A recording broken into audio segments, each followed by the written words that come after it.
Countdown for blast off.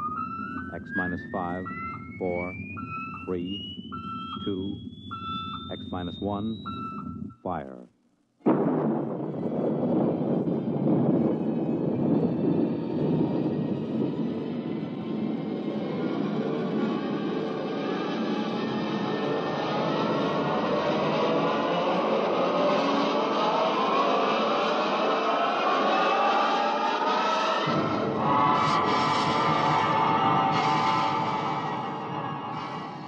From the far horizons of the unknown come tales of new dimensions in time and space.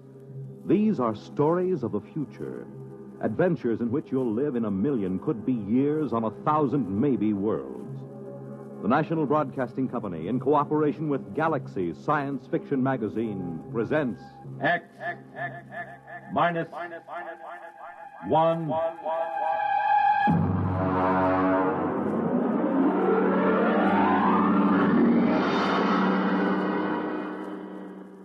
Tonight, the discovery of Morniel Mathaway by William Tent.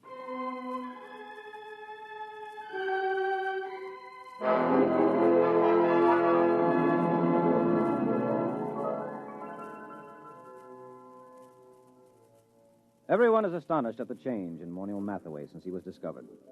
Everyone, that is, but me. They remember him as an unbathed and untalented Greenwich Village painter who began almost every second sentence with I and ended every third one with me. You see, I understand the change in him, because I was there the day he was discovered. We were talking about his discovery that day.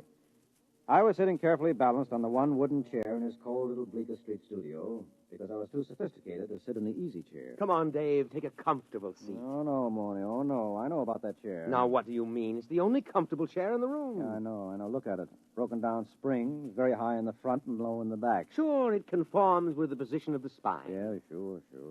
And when you sit in it, things begin sliding out of your pockets. Loose change, keys, wallets, anything. What do you do, Morny? Pay the rent on your studio with that easy chair? Well, as a matter of fact, it is rather profitable. And that's why I'll sit on the wooden chair, if you don't mind. Oh, now, don't be bourgeois. Well, I notice you always sit on the bed. That's because I'm a good host. I see. Well, how's the painting going? Oh, great, fabulous. You sell any paintings? No. You know, Dave, I can't wait for the day when some dealer, some critic with an ounce of brain sees my work. I can't miss, Dave. I know I can't miss. I'm just too good. Sometimes I get frightened at how good I am. Why, it's almost too much talent for one man. Well, there's always... Not that it's too much talent for me. I'm big enough to carry it, fortunately. I'm large enough of soul. Oh, good. I'm glad to hear it. Now, if you don't mind... You know what I was thinking about this morning? No, but to tell you the truth, I was thinking about Picasso, Dave. Picasso and Rouault. I'd just gone for a walk through the pushcart area to have my breakfast.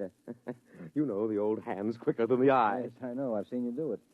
You're the only man I know who can ask directions to Houston Street and fill his pockets full of bananas at the same time. Oh, well, society owes the artist something. Mm-hmm. Anyway, I started to think about the art of modern painting. I think about that a lot, Dave.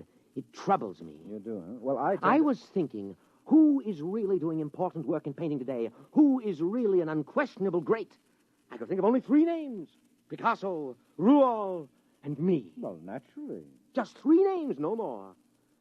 Oh, it made me feel very lonely, Dave. Yeah, well, I can see that. But and then I asked myself, why is this so? Has absolute genius always been so rare? Why has my impending discovery been delayed so long? Oh, I thought about it for a long time, Dave. I thought about it humbly, carefully, because it's an important question, and this is the answer I came up with.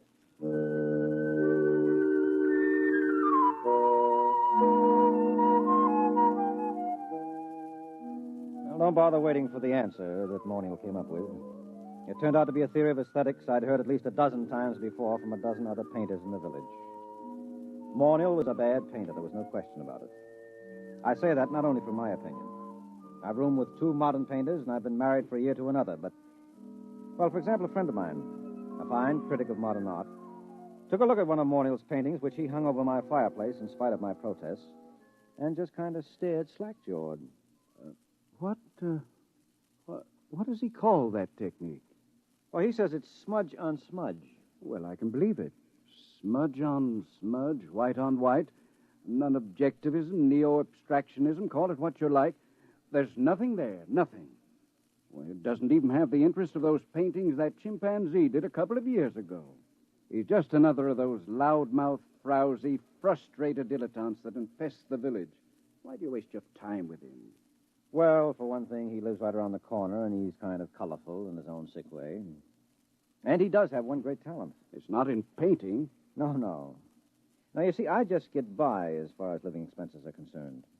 Things like good paper to write on, good books for my library, I can't touch them. And sometimes the yearning gets too great. You know, a newly published collection by Wallace Stevens. Well, if I find one I want, I just go over to Mornill's and tell him about it. He doesn't lend you money. Oh, no. Now, you see, we go out to the bookstore and we come in separately. And then I start a conversation with the proprietor about some very expensive out-of-print item I'm thinking of ordering, and Mornill just says, "Don't mind me, I'm browsing." Well, that's the high side. I'm browsing. Well, what happens? Well, while I'm keeping the proprietor talking, Mornill snaffles the Stevens. Isn't that just a little bit, Oh, well, I intend to pay for them, of course, just as soon as I'm a little ahead. Well, why does he do this for you? Oh, well, I pay off. I go through the same routine at an art supply store so Mornill can get canvas and paint and brushes. Of course, I really have to pay for Mornill's browsing. I have to suffer through listening to him, and then my conscience bothers me. Oh, it does. Yes, you see, I intend to pay for my things, but I know he doesn't. And that's why my conscience bothers me.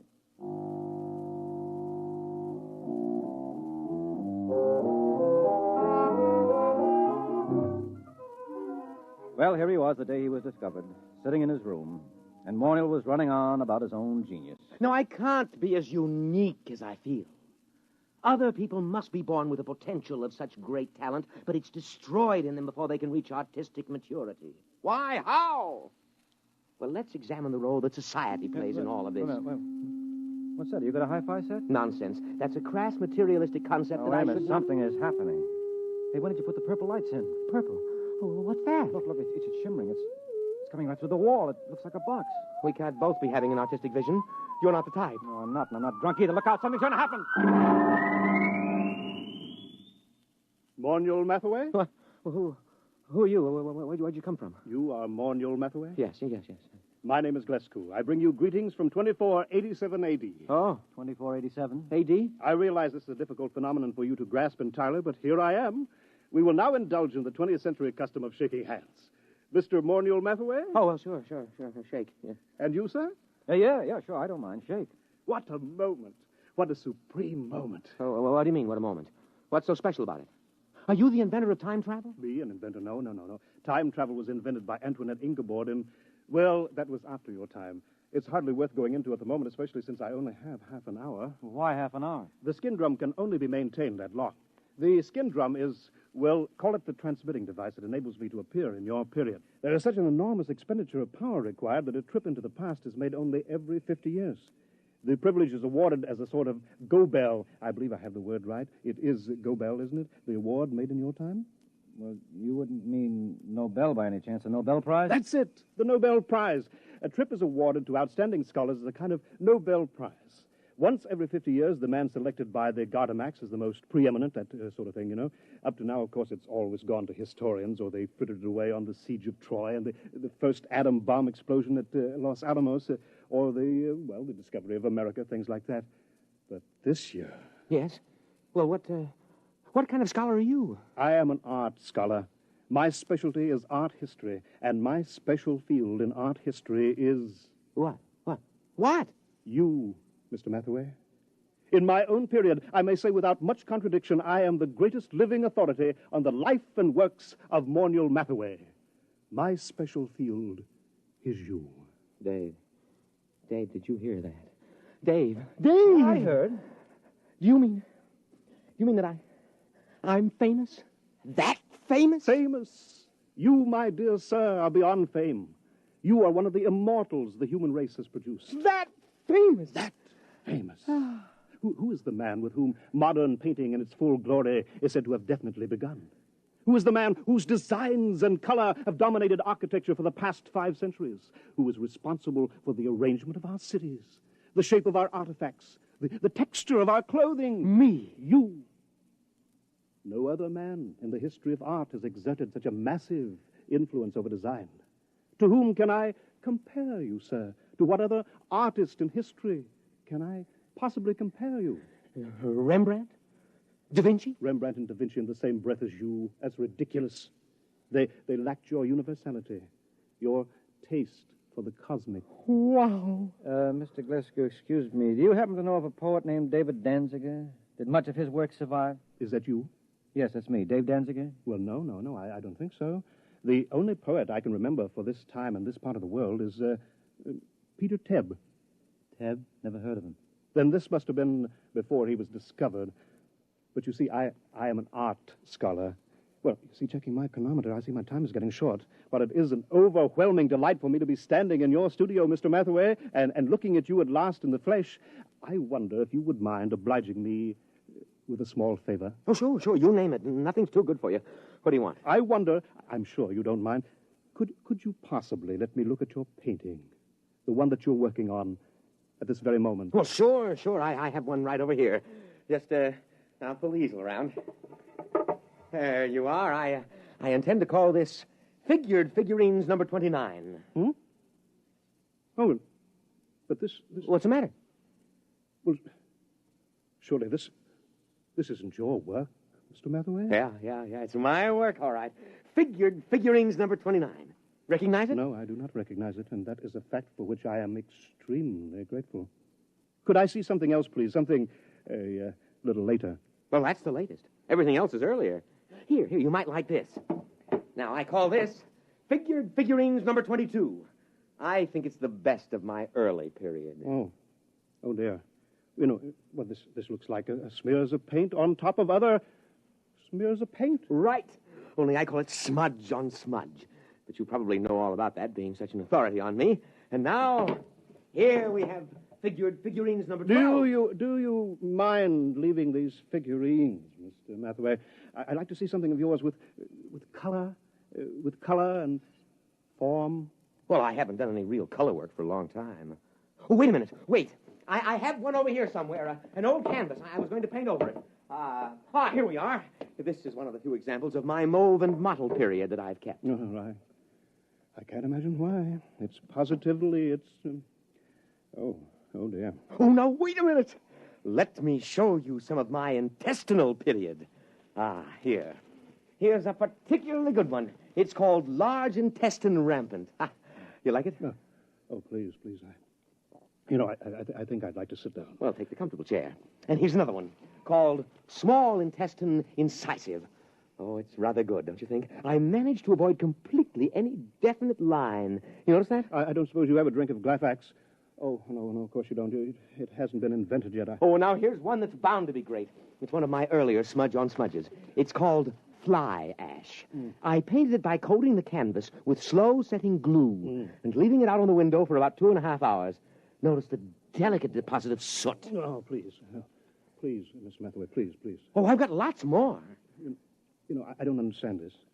All these canvases, this is obviously before you discover yourself and your true technique. But I'm looking for a sign, a hint to the genius that is to come, and I find... Well, how about this one? Here. Oh, please. Oh, take that away. Oh, dear. Oh, dear, no. Oh, look, I'll have to leave soon. I don't understand this at all. Let me show you something here, gentlemen.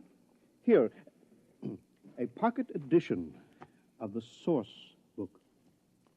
The complete paintings of Morniel Mathaway, 1928-1996. Were you born in 1928? Yep.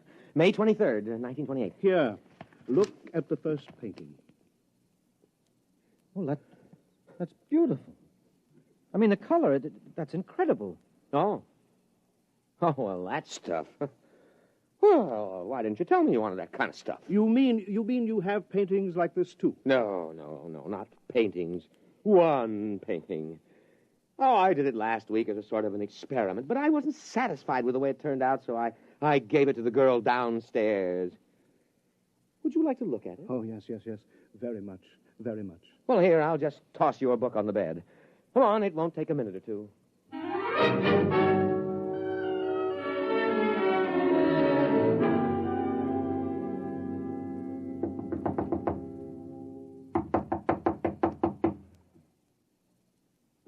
she isn't at home. I thought she'd be home now. Oh, I did so want you to see that painting. I want to see it. I want to see anything that looks like your mature work. But time is getting short. The chronometer... I'll tell you what. Anita here has a couple of cats that she asked me to feed when she's away for a while. So she's given me the key to her apartment. Suppose I, browse upstairs and get it. But she... Suppose I browse through my room and get it. Get it? Oh, yeah. You go ahead and browse, sure. Fine, but please hurry. Oh, sure, I'll hurry. I won't take long browsing.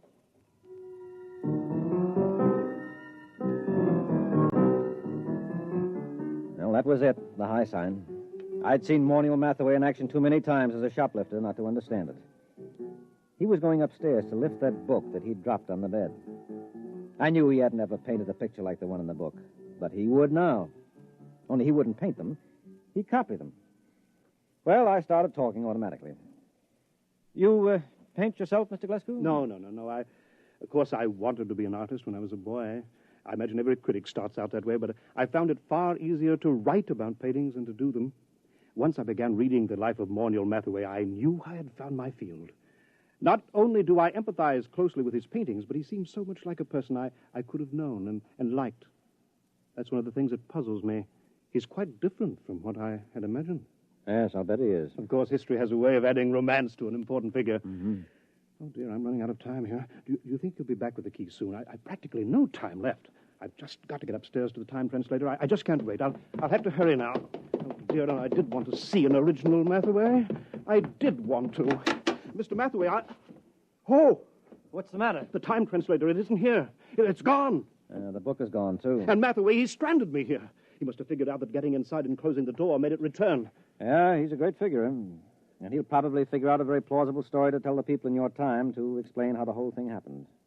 Why should he work his head off in the 20th century when he can be an outstanding hero-worship celebrity in the 25th? So what will happen if they ask him to paint merely one picture? Oh, he'll probably tell them he's already done his work and feels he can no longer add anything of importance to it. He'll no doubt end up giving lectures on himself. Don't worry. He'll make out. It's you I'm worried about. You're stuck here, aren't you?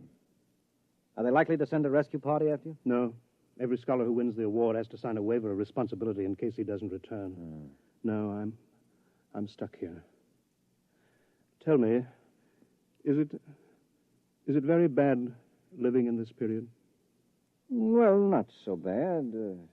Of course, you'll need a Social Security card. And I don't know how you go about getting one at your age. And, well, the immigration authorities may want to question you since you're sort of an illegal alien. Oh, dear. That's awful. Wait a minute. It needn't be. I'll tell you what. Morniel has a Social Security card. He had a job a couple of years ago.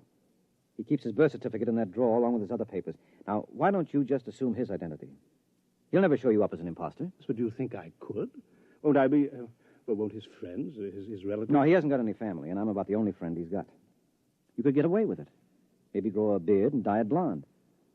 Naturally, the big problem would be earning a living. Being a specialist on Mathaway and the art movements derived from him wouldn't get you set an awful lot right now. But I could paint. I've always dreamed of being an artist. I don't have much talent, but there are all kinds of artistic novelties I know about, all kinds of graphic innovations that don't exist in your time. Surely that would be enough, even without talent, to make a living for me on some third or fourth-rate level.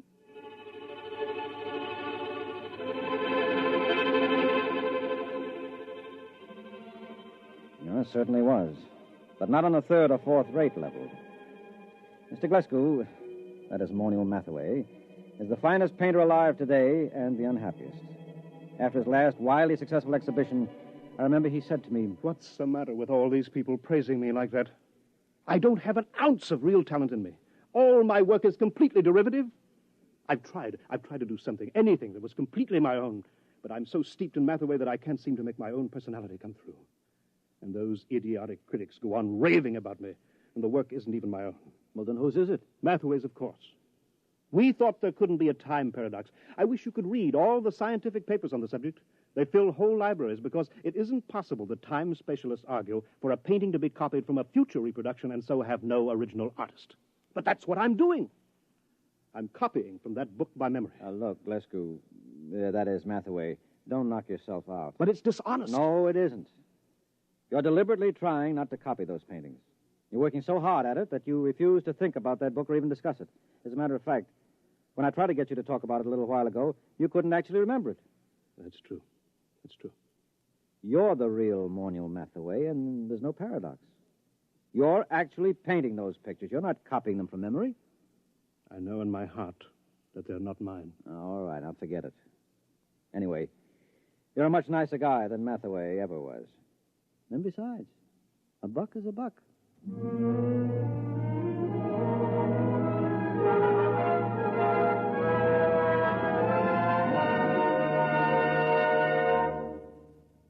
You have just heard X-1, presented by the National Broadcasting Company in cooperation with Galaxy Science Fiction Magazine, which this month features Lulu by Clifford D. Simak, a story which demonstrates that a spaceship should be a darb, a smasher, a pip, a beaut, but man all battle stations if it ever becomes a sweetheart of a ship.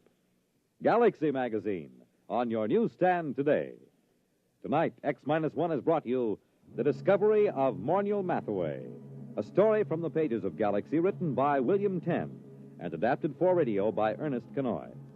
Featured in our cast were Leon Janney as Mathaway, Guy Rep as the critic, Wendell Holmes as Glescu, and Les Damon as Dave. Your announcer, Fred Collins. X-1 was directed by Daniel Sutter and is an NBC Radio Network production.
Buenos dias. Buenos dias. What's going on, weirdos? I'm drinking coffee and eating a cereal bar. Oh, that's so hot. Baby. Oh, baby. Good morning. How are we all today on this fine Friday, November 1st, 2024? 2 months left. It's officially 2 months left of this year. And then we will be officially a quarter of a century into this millennium. A quarter of a century. Now, most of us will only live about 3/4 of a century. So, this last 25 years has been about a third of somebody's life. About a third. With me, it's more like a little over a half, I think.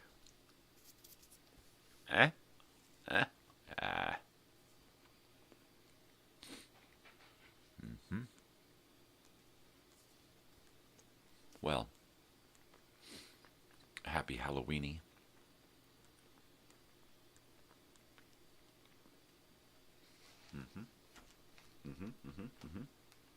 Oh, yeah.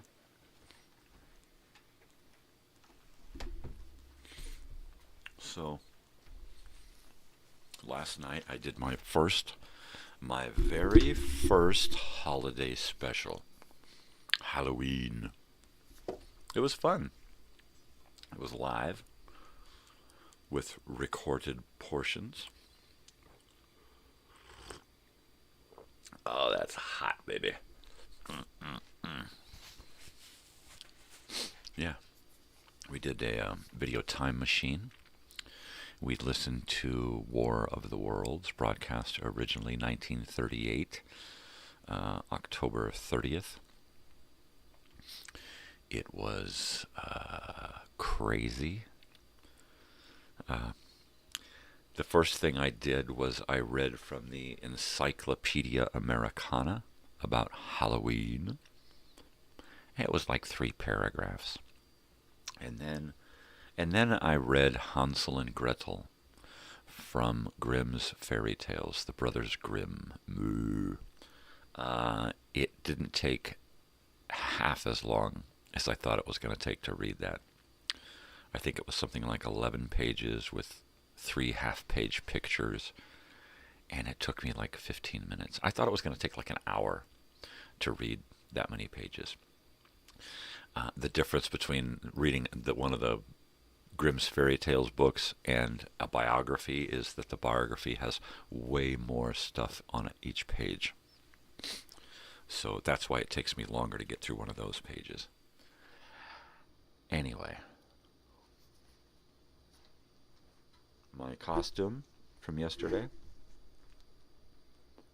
My Eeyore ears that I got back in 2000, probably 1998 or 99. I think I got these when I was at the park with Andy King.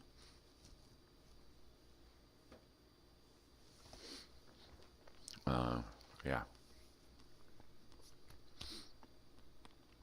That was it was fun last night. Also, while doing my 2-hour show, during the 52 minutes that the War of the Worlds was playing, I made dinner. Well, I didn't make it. Before I had taken a nap earlier yesterday, I had put a roast in the oven. My wife got home to take care of it, so I took a nap. I got up just before she was leaving the house, and just before I had to start my live feed. And she says, "Okay, I moved stuff around. I put the roast in a deeper dish that was smaller in circumference, right? So that the roast, which had shrunk, of course, would be submerged in the beef stock that we put in there to keep it moist, to keep it from drying out, because a roast has absolutely like no fat content, and it will just dry out really quick. So before she left, she threw the potatoes and carrots into the mix, and we let that roast for about another 40 minutes. And then I started my show, put the at probably about 20 minutes into the show, I started the War of the Worlds, and from there I cranked it up so I could hear it, and I went in there and prepared the rest of the dinner. Basically what I had to do is I had to take everything out of the oven, remove the stock, the juice from the pot, put it into a skillet, make gravy, really nice thick brown gravy. I even added a jar of gravy just to make it even more savory. And then I chopped up the roast into slices and put it back into the gravy. And then let it sit there for a little while until it was nice and saturated. After about 10 minutes, I realized my wife wasn't going to be in time to eat with me, so I just said, okay, I'm going to eat and then go back to my show. So I did, and oh man, it was so good. Boy. A pot roast with potatoes and carrots smothered in gravy. Who doesn't love that? I mean, it was like I'm cutting that roast, and I'm thinking, wow, that kind of cuts hard, right? It's kind of a hard cut. And I hard cut a little nibble, and I put it in my mouth, and it just melts. And I'm like, how can it feel so hard when you cut it? But when you bite into it, it just shreds. And, oh, it was a beautiful thing. It was a beautiful thing. There's like a ton of leftovers. So I'm like, so is it dinner or lunch? Let's do dinner. Let's have it again for dinner, because, man, it deserves a dinner time slot. Leftovers are good for lunch. This leftover is a dinner leftover.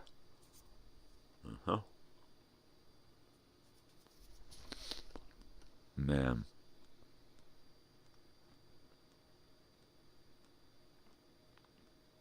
And then my daughter gets home at like 10 or something. It was late. Out trick-or-treating with her friends.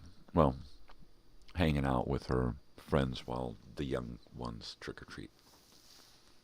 Because that's what they do now. She's like, oh, I didn't bring home any candy. Well, somebody gave me some candy because we went over to a friend's house and they gave me some candy. But I didn't trick-or-treat. And I'm like, shit, I would have. You should have brought me. I had a trick-or-treat. So she gets home last night at like 10. Between 10 and 11. I wasn't too coherent at that point. I was just dozing off to bed. And she's like, oh, I'm starving. Is there anything to eat? And I'm like, yeah. So she makes herself a huge plate of roast beef and potatoes and oh man, she's like, yeah, that was really, really good. That was really, really good. I like that. I love to do those home-cooked meals, you know.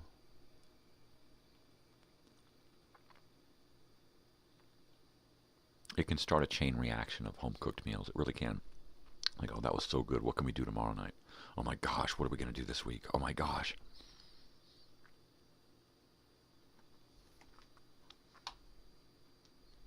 It can be a little time-consuming, right? But the way we work our schedule, we create time. Most of the time, we create the ability to have that time to prep food, you know.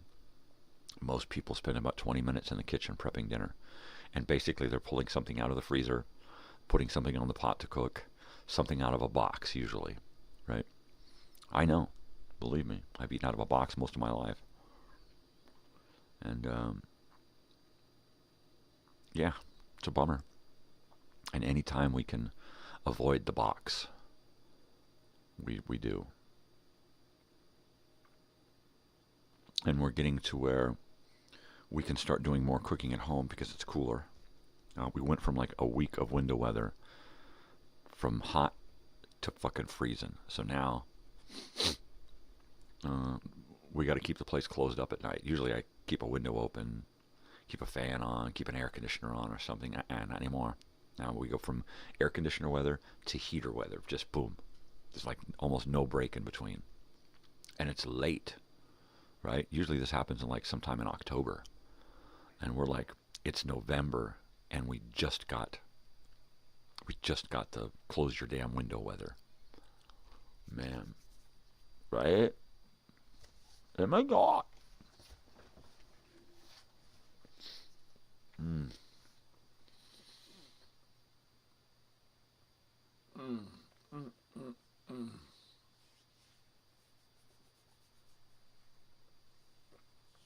Mm.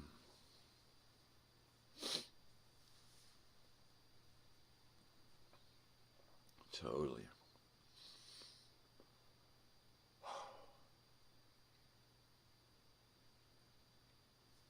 Mm. So I was like sitting here last night thinking about dentures and going months without dentures because of my insurance, right? So I'm like, all right, what can I do to make this quicker? What can I do to make this happen quick? Sure, if my insurance is going to get me some really good dentures, but it's going to take 6 months, what do I do for the 6 months in between? So I'm like, okay. So I look up dentures fast. And I'm like, I can get dentures like within a week. And they're not so expensive as the ones that they're charging for through my insurance, right? So why don't I do both? Why don't I get all of my teeth yanked out, get a set of half-priced temporary dentures, something that works, something that fits, right?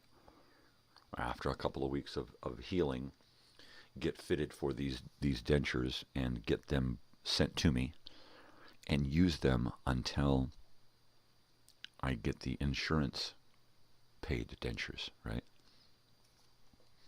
I'm thinking, okay, because I was just looking for something that I could insert into my mouth to bite onto to keep my jaw from shrinking, right? That's all I was looking for. Or how to get dentures faster than the 6 months that the insurance is going to take. And I'm thinking, okay, why not just do that? Why not just do a different route to get quick dentures now? And then I've got time to wait to get the other ones. So in the next week or so, I will be investigating how to do that so that when my teeth are pulled at the dentist, within a few weeks to a month, I will have some kind of dentures in my mouth. And then just be waiting on the insurance to take care of getting the dentures made for me, right? I mean, that's about the best I can do at this point. And I think that's going to be my rather than just do insurance and dentist, which is what normal people do, right? I'm going to search outside of those realms and try to find something fast. Who knows? I may get a set of fast dentures from some place that, I don't know, makes them in China and then, farms it out to China and then sends it over. Who knows? As long as I ain't sucking on lead, right? And those might be better than the ones that I get from the insurance. Who knows? So that's what I'm doing. I'm worrying about getting these teeth out of my fucking head because I'm so sick of them. And move on. Basically, I need to move the fuck on. Okay? I need to get these teeth out so that I can get dentures in. I don't want these teeth with me when I go to the reunion. I don't want them with me now. So I need to figure out how to get out of them as quick as possible and into some dentures as quick as possible. Mainly, I'm not looking at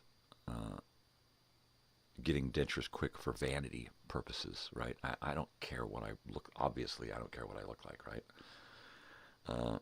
Mainly, it's for health reasons, right? I can't go 6 months without eating properly. It'll fucking kill me, right?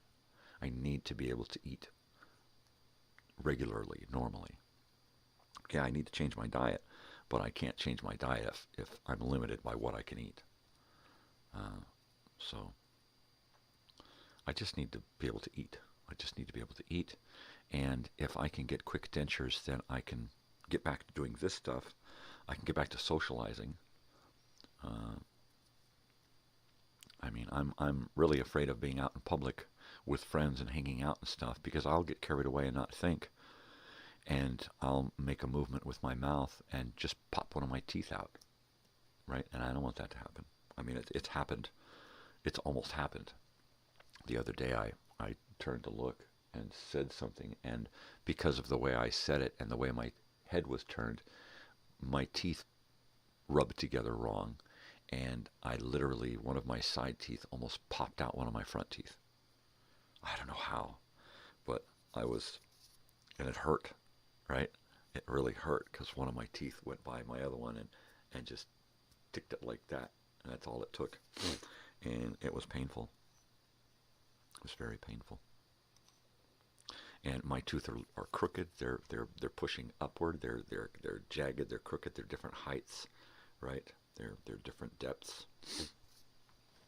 They just need to come out.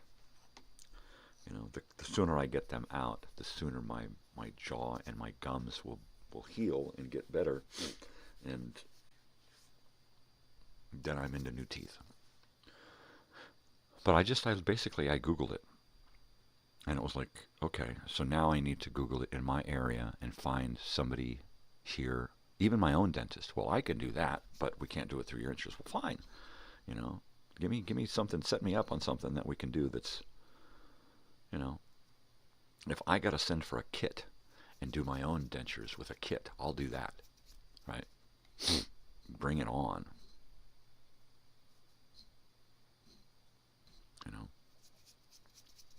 Send me the kit, and I'll measure my mouth or put the goo in there and bite on it, whatever I got to do. If we can do it, I would prefer to do it after my teeth are out, right? So we get a good fit. You try to take measurements and stuff before your teeth come out, and then they got to wait. They got to wait until your teeth, your jaw, your gums, and everything. It's like... So if I get a temporary set of dentures that are going to help me work on keeping my jaw functional and straight, and work on my bite with my gums, right? By the time I get to having dentures, maybe they'll fit a little bit better. If I can get the temporary dentures, then maybe I can just wait on measuring for the new dentures, right, until my gums are healed and ready, and then I don't have to worry about going back in and having things remeasured and having the adjustments made and stuff, right? If I can get the temporary ones, those will be the adjustment period. Everything is, by the time I've worn those for a few months, I'll be able to go in and get measured for the real ones, and they'll know exactly how they're going to seat in my mouth. I guess. At this point, I just want different teeth. That's it. That's it. That's all.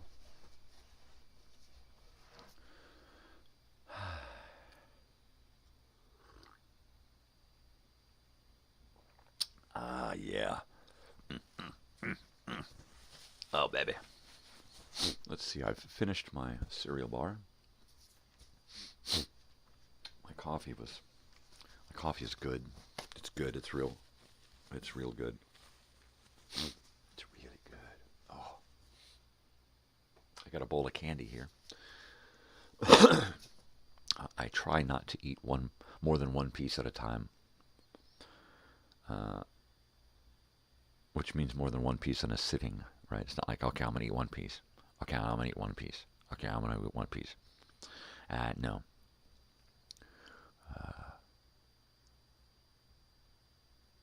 Not because of my teeth. My teeth are already shot, right? Because of my health, right? It's not good to eat all that candy all the time. I mean, how many times when we were children did we like overindulge around the holidays, right? From about Halloween to New Year's, we're just packed. I mean, we must go back to school after Christmas break, just fat little roly-poly kids, right? Because we're just packing it on, man. I'm telling you.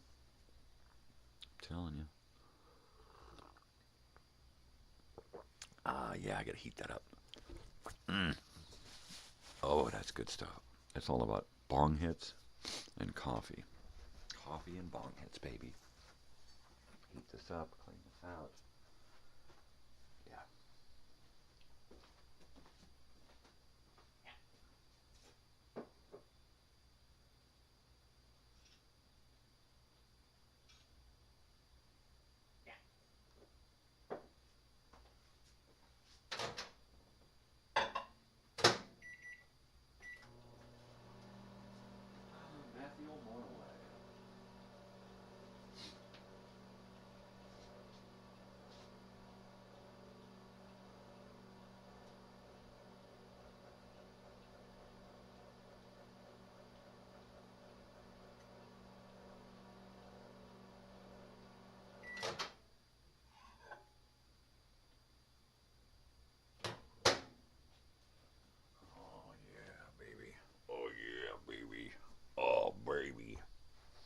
All right, I think it's time to clean the bowl on this thing here, because that's what I can do. So, November 1st, right? November 1st.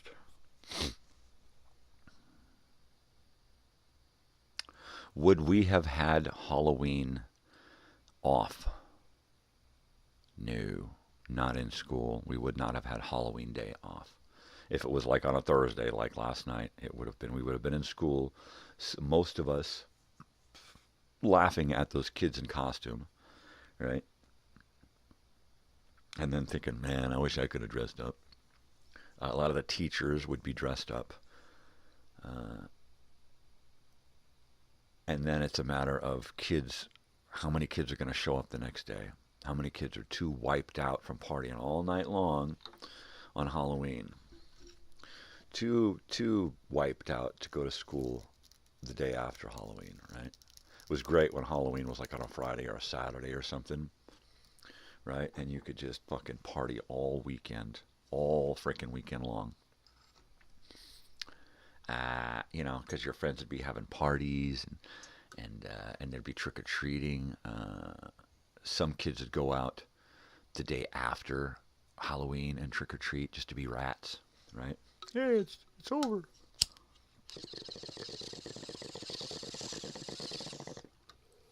No, really. Oh, man. I used to love the specials, the Halloween TV specials. That was my favorite, right? Because there was always something good. How many people remember... How many people remember the Fat Albert Halloween special, 1977, 1978? That was a great Halloween special. It was one of my favorites, where all the kids are scared of the house, and they're scared of the guy who owns the house, and they think he's an old crazy guy, and he's out to kill everybody, and nobody wants to go up, and who was it? Russell, I think it was Russell, Bill's little brother, who finally meets the old guy and finds out that he's not so bad. He's just alone, right? And then they all make a new friend in the old guy, and everybody wants to go and hang out with the old guy when they got a chance, right? You remember that one? That's one of my favorite ones. You know, it's a bummer that Bill Cosby didn't learn from his own lessons, right? Because he taught some great lessons in the Fat Albert Show, right? I learned much of my life's lessons watching shows like Fat Albert. And it's just unfortunate that that asshole didn't fucking figure it out, huh? How do you teach a lesson to millions of fucking kids and not learn it yourself? Right? I'm telling you. I'm telling you. So I still enjoy Bill Cosby comedy, Bill Cosby humor, Bill Cosby antics, right? From back then. I fell out of interest with Bill Cosby. I don't know, Ghost Dad, sometime back in the 80s. I was never a fan of the Cosby Show, right? That was not my thing. It was big in America, but it wasn't really my thing, you know.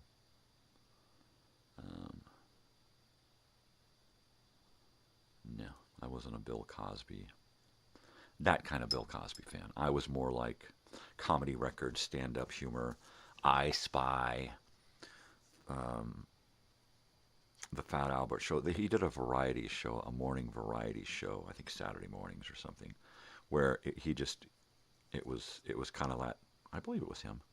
It was, you know, just a bunch of kids in a big giant studio, and they'd come up and they'd do games and stuff.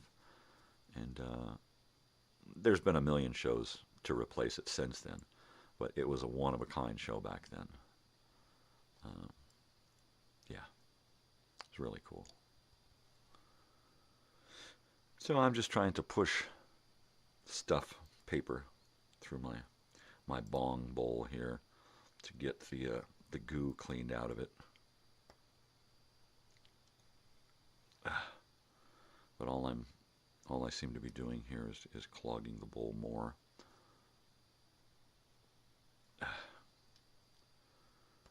So, isn't that nice? Ain't that nice? Ain't that wonderful?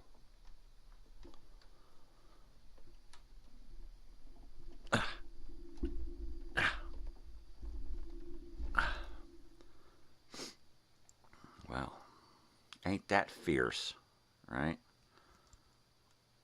Hey, I got it. Hey, all right.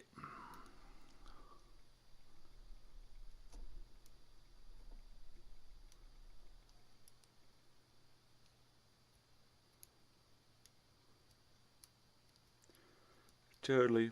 And I'm just pushing out what I like to call a plug.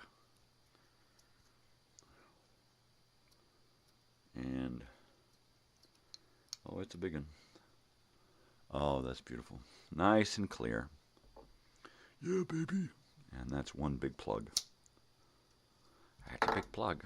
Basically, it's just a big cylinder of black resin pushed through this thing. Kind of like what the stuff that's in my lungs, right?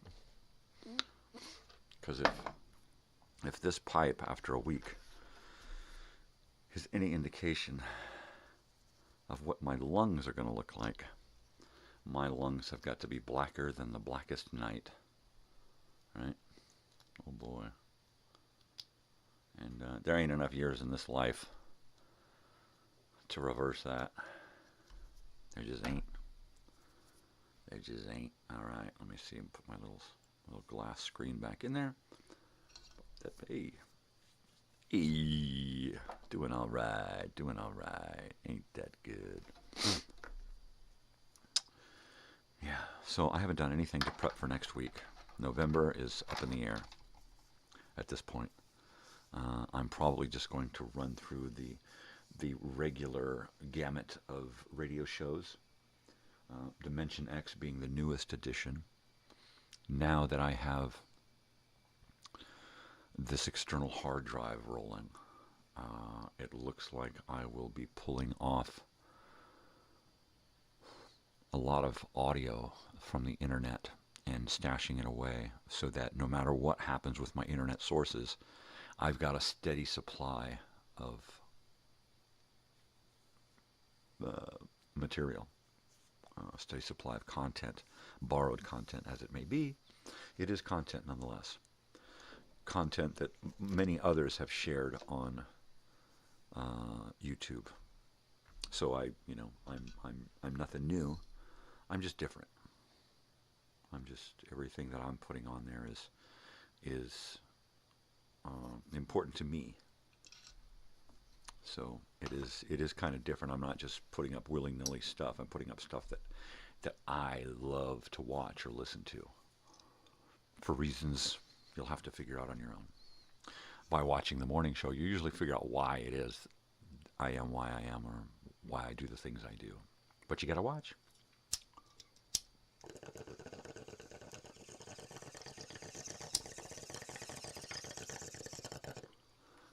Oh yeah, that's much better.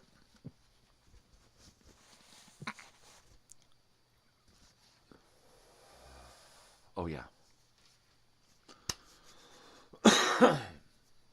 Oh yeah.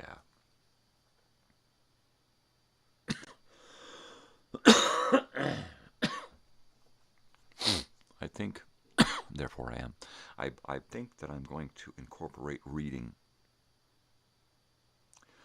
into my channel. I think I will start reading short stories more often. Reading Hansel and Gretel last night. It didn't take long. It was very enjoyable. It was entertaining for me because I had never read that particular Hansel and Gretel. I'm used to the Disney type version. And it was great. I also have a Hans Christian Andersen book. Some of the books left over from before we had our daughter and after she's grown out of them, right? So I've got a little stack of books that they're going to stay with our family forever. There are some books that we sent out to one of my good friends who had children recently, right, in the last 10 years. And so it was like, oh, well, he's got kids. Let's send this stuff to him. And I believe we sent him some Fun with Dick and Jane, a really big Fun with Dick and Jane book. And some Disney stuff. I think we sent him Little House on the Prairie. And I know I sent him Pippi Longstocking movies. 4 Pippi Longstocking movies. Because the kids just love Pippi Longstocking. Yeah. But having this new external hard drive here, it made some weird noises. Thunk, thunk, thunk, thunk. So I'm going to have to switch ports. I'm going to have to take this new multi-port that's powered, and it's herkier, and install it on that computer. Because with that smaller one over here, it's only being used for my printer, for my mouse and keyboard fob, and other little microphone, little things that I can plug in. It gives me 2 free ports on this computer for the 2 hard drives, right? Full-size ports. I need this powered multi-port over there, so I've got 2 full-size ports, and then I think it's going to operate the way it should. When you try to get 2 going in, I think they're popping on each other. So, and I think that little multi-port isn't fast enough. So we'll do that. We'll switch things up. But this external hard drive is really cool. I need to plug them both in on that computer, and I need to pull everything off of my older external hard drive and take all of the created videos, I think is what I'm going to do. Everything that I've created, I think I'm going to put onto the new one, because those are some hefty storage sizes. I mean, the memory that I'm using to store all of this X-1 and all these radio shows and all these films and stuff, that's where I'm chewing up space. So I think I'm going to take all of the finished stuff and catalog it onto this hard drive here. Just catalog it all. From the first video I uploaded to the latest. And have them all numbered. And that's it, baby. Yeah. Just files and files and files of finished uploaded videos. And then I think in the next month or so I'm going to be getting another one of these guys and then up my YouTube status so that I can then start downloading all of my live stuff. Bring all of it home. Bring it all home, baby. I want to bring all of my live stuff back home and put it on my computer so that no matter what happens on YouTube, I still have access to all of my creations, you know, because if I get bogged out on YouTube and they decide, we don't want to watch your stuff anymore, so we're kicking you off and we're deleting all of your stuff, it just goes away, right? They just decide to delete my stuff and it's gone forever. And then all I'm left with is what I have at home. Most people will create a video and then just upload it and then erase it to save memory, right? I don't do that. Everything that I upload to YouTube has a master copy, and it has an editing version, right? Something that has been worked on to create this master copy.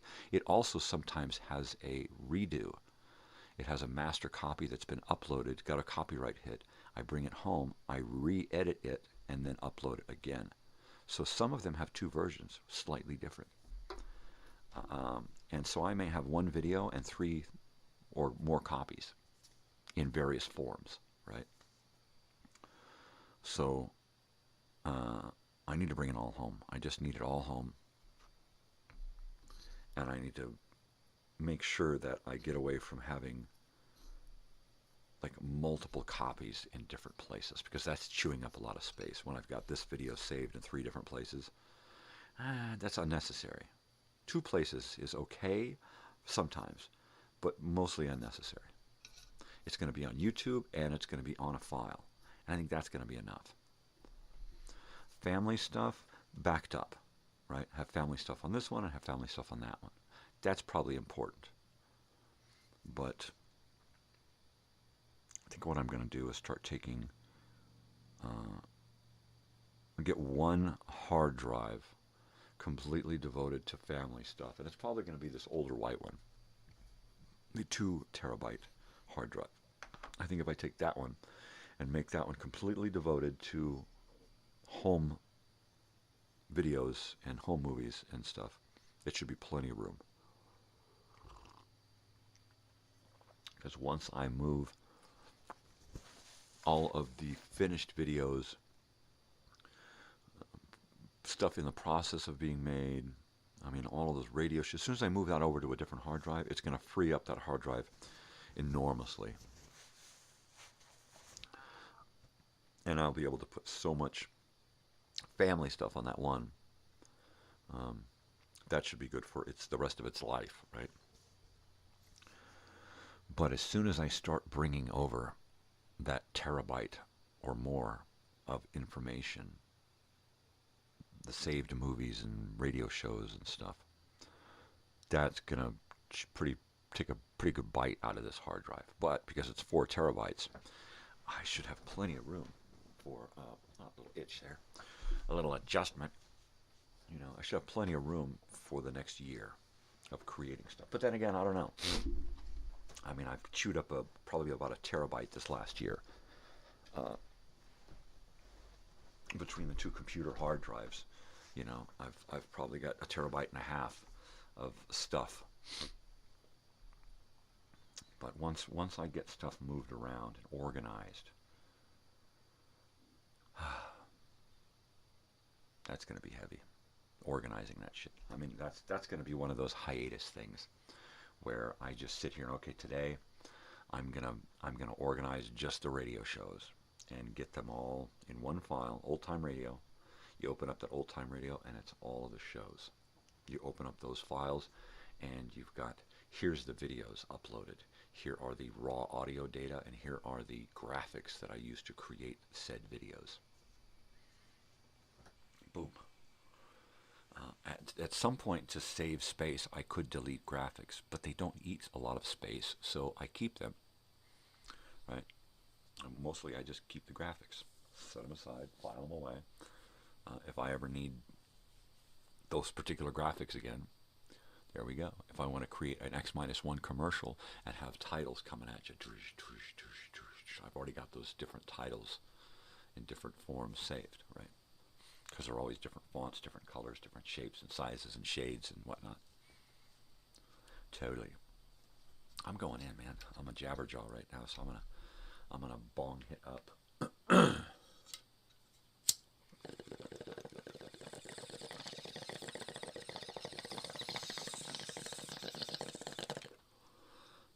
Let's see. So shirt update. The shirt lady was sick.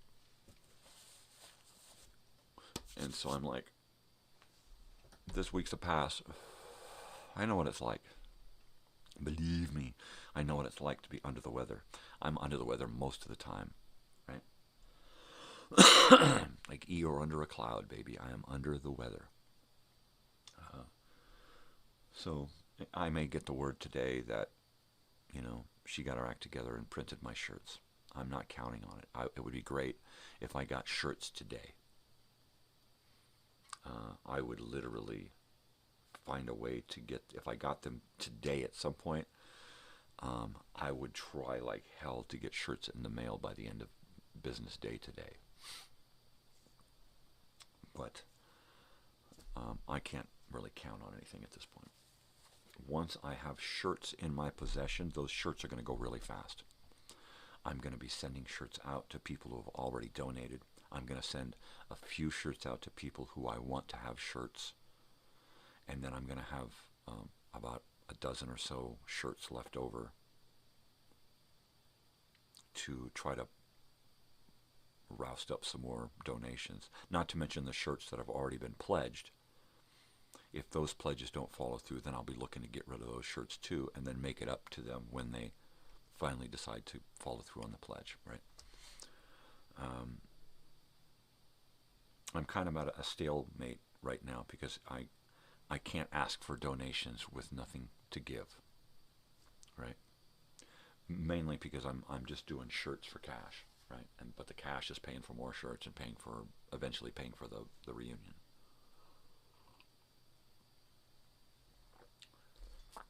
But at this point, it's going to be shirts beget more shirts, beget more shirts, beget more shirts. That's it. The more shirts I get rid of, the more shirts we'll be able to design and create. And I'm hoping that at some point, we'll have a surplus of about 30 or 40 shirts of each design. And then that surplus is what is going to be for the donations, right? Once we get 30 or more, 30 to 70, right, surplus on each shirt, that shirt money is going to be reunion money. It just has to be turned, right? It has to be changed into donations. But that's going to be pretty easy. I mean, once we have enough shirts, we'll get us enough people. I'll just send donation forms out to specific people, right? I know of a handful of people right off the top of my head who I can send donation forms to, and they can just say, hey man, you like my shirt? You want one? Sign here, give me money. Boom. And then they just write a check, stick it in an envelope with the form, and mail it to me. I take the check, I cash it without putting it into my account. Cash it, give that money to the shirt people, and order more shirts. Boom, bing, bang, boom, right? And if I can get orders coming in every week or two, then every week or two I can, boom, print a bunch more shirts. Eventually, I'm just going to print bulk amounts. Okay, here, give me 10 triple X, give me 10 double X, give me 10 XL, give me 20 XL and 20 L, and give me 5 mediums and 5 smalls, right? And just do something like that. And I say, okay, print them all. Give me all 100 printed in these sizes, these colors. At some point, we'll probably come up with a better shirt solution to save money.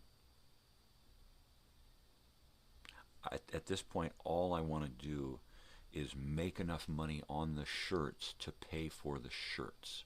Once the shirts are paid for and we have a surplus of shirts, that's where we're in business.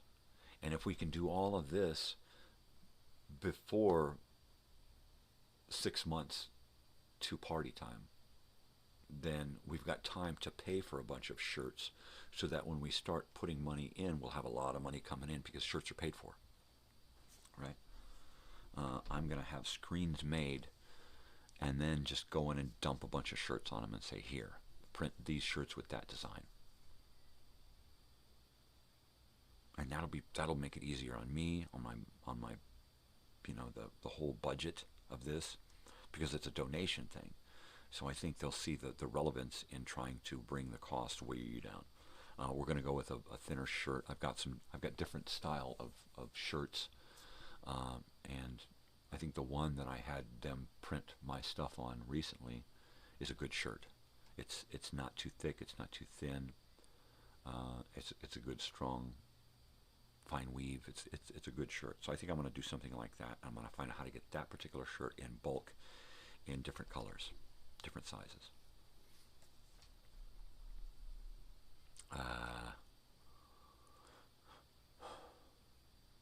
So we're going to eBay or Amazon up just a shitload of t-shirts. Or preferably somebody donate them. Somebody who's been through this before and has a shitload of shirts in their garage and wants to donate. Ship them to me. Ship them to me. That'll be your donation will be the shipping of the shirts, and then I'll send you a shitload of shirts in return, right? Boom, bing, bang, boom.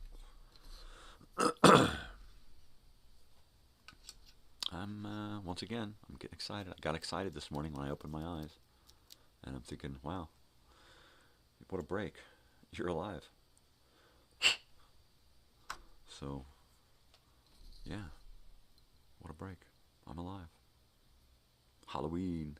That was so fun. It was exactly 2 hours. I did put my pre-show on, and then at exactly 5 o'clock, I started my Halloween show. And then I finished everything up and ended my show and looked, and it was exactly 7 o'clock. And I'm like, wow, it's never been that perfect. I mean, I've had it really close before, but it was really perfect last night. Had a few viewers, which was cool. I believe my friend Joey was there for a little bit. I missed some comments because I had gone to full screen on my monitor and wasn't seeing comments. Because I was trying to enjoy some of the stuff that I was watching. But yeah, I'm thinking, what am I going to do for Thanksgiving now, right? I don't know. Should I do a Thanksgiving show or should I do a Black Friday show? I don't know. Will I be able to do a live show? Will I have teeth? I don't know. I can guarantee there's going to be some kind of Thanksgiving video time machine, right? I know that when we do New Year's, we're going to do a Rose Parade time machine, right? Oh, that's going to be great, right? I better write that down here. Rose Parade. Tournament of Roses. Video. Okay. Yeah, So try to visit. I mean, like if you watch the video time machine from last night, we visit Halloween in the past. And let me go ahead and go to YouTube now while we're talking, and I am going to make that video public. Last night's video time machine. It's on the special from last night, so you can watch the special and see it, which I would suggest. Watch the special. The special's good. It's fun. But the video time machine, that was pretty cool. It was fun. I enjoy putting those videos together. I enjoy making all these videos. It's what I do. It's my hobby. It's my fun. It's my life. Let's see. Oh, yeah. So last night, right? Oh, Dimension X. First episode of Dimension X. Check out the video. It's 8 o'clock, 8 p.m. this morning, 8 a.m. this morning. Dimension X airs the pilot. I'm going to set it as a premiere, and I'm going to set up the premiere as a classic premiere with a 2-minute countdown. Let's go sci-fi. Let's go sci-fi countdown. And there we go. Okay. So you're going to get a 2-minute countdown on the video airing at 8 a.m. this morning. Oh, there's a video time machine, private. Let's make it public. All right, video time machine is now public. It is 38, almost 39 minutes long. It's a good one.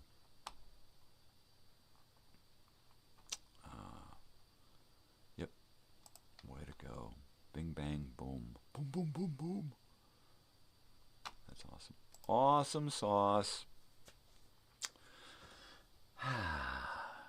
Yeah, the video time machine is one of my most fun creations. The nighttime nonsense and nostalgia. That's been a fun show. That's been a fun run. I'm going to wrap up this season tonight. If I get to it, I've got some things to go out and do today, and if I don't get back in time, it's postponed again. My dentures have been postponed, so I'm just kind of hanging on by the skin of my teeth. They're called gums. Okay. So I'm hoping to get back early enough today to get a nap and then do my show. I've already got the show planned. It's been planned for a couple of weeks now.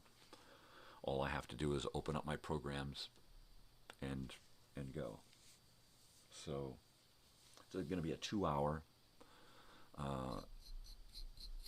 with a lot of my favorite music over the last 6 months of doing the show. I think it's been about 6 months, 5 or 6 months.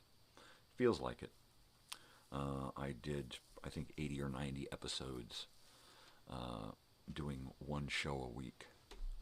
So that, I guess that's just a few months, right? That's just like 4 months. But it's been a lot of fun, and I've learned a lot about 1920s and 30s music, and learned that I actually have in my possession books on the subject, which I've been getting into. So having time to kind of absorb a lot of this stuff and redevelop this show is going to be great.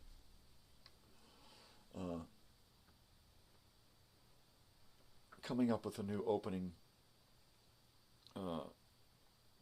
segment and closing segment. I'm going to keep the music. The music, when I get a theme song for a particular show or segment, it just stays, right? It's just it. That's life. It becomes permanent for that particular show or episode or segment or whatever. I want to get into doing like a morning news talk show. Do this morning show for an hour from 5 to 6, and then come back at like 6:30 and do a live morning show for like an hour and a half, 2 hours, and have things to discuss every day on topic, on a theme. And so it's going to take a little while to develop the process by which I create each episode, and then follow through with that, because it's not just creating, it's actually doing it. And then being able to share it properly, right? So each week I'll have to spend one day updating the description for the show to fit that particular episode. So that, because I'm pretty bad about writing what is in every episode in the description, right?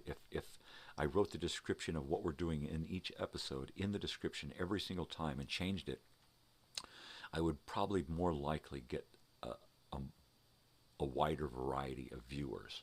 So that's kind of what I'm shooting for. I'm still looking for weirdos, but I want to get as many weirdos as I can, right? So I need to broaden my reach. And using the keywords in the description is the best way I know how to do that. So I need to find a way to update that and plan it. I need to use the streaming here so that I can set up shows and say, okay, this is this show, and I'm going to go live as this show, and now I'm going to do this show. So rather than go in and have to rework everything each time I go live and add and create, all I have to do is go into where all of my shows are, pick a live stream, click on it, and hit start. And it has everything in the description. The only thing I'll have to do is update the description with that day's programming, right?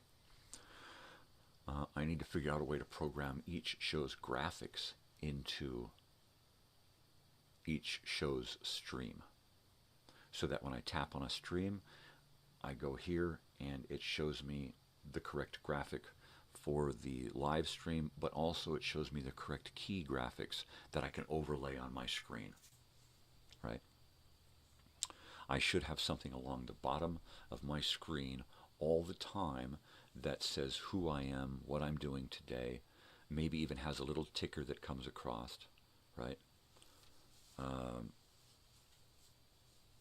And try to evolve the show technically as well as entertainment value. There you go. All right, I'm going to warm up the coffee because I can and I must.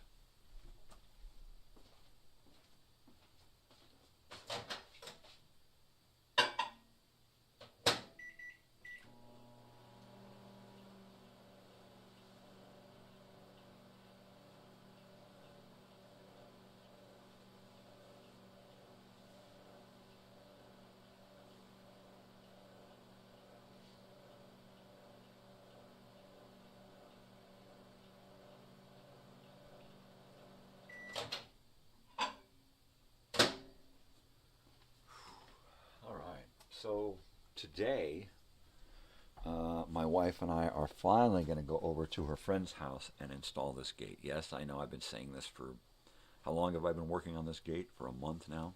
More. It feels like it. It feels like forever. My wife brought home a new battery for the van. Yes, my battery was under warranty, so she brought home a third battery. There's a third battery I've put in this van.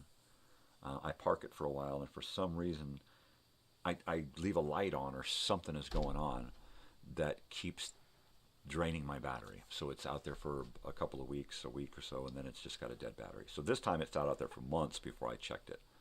And yes, the battery was completely dead, and I think there were some inside lights that were still on. So I switched the batteries. Boy, was that hell, getting that battery in and out of that thing. Big, giant, long battery, and it goes in this little tiny spot that you gotta tilt it and wedge it into. I better check a dog here. But I got my van running.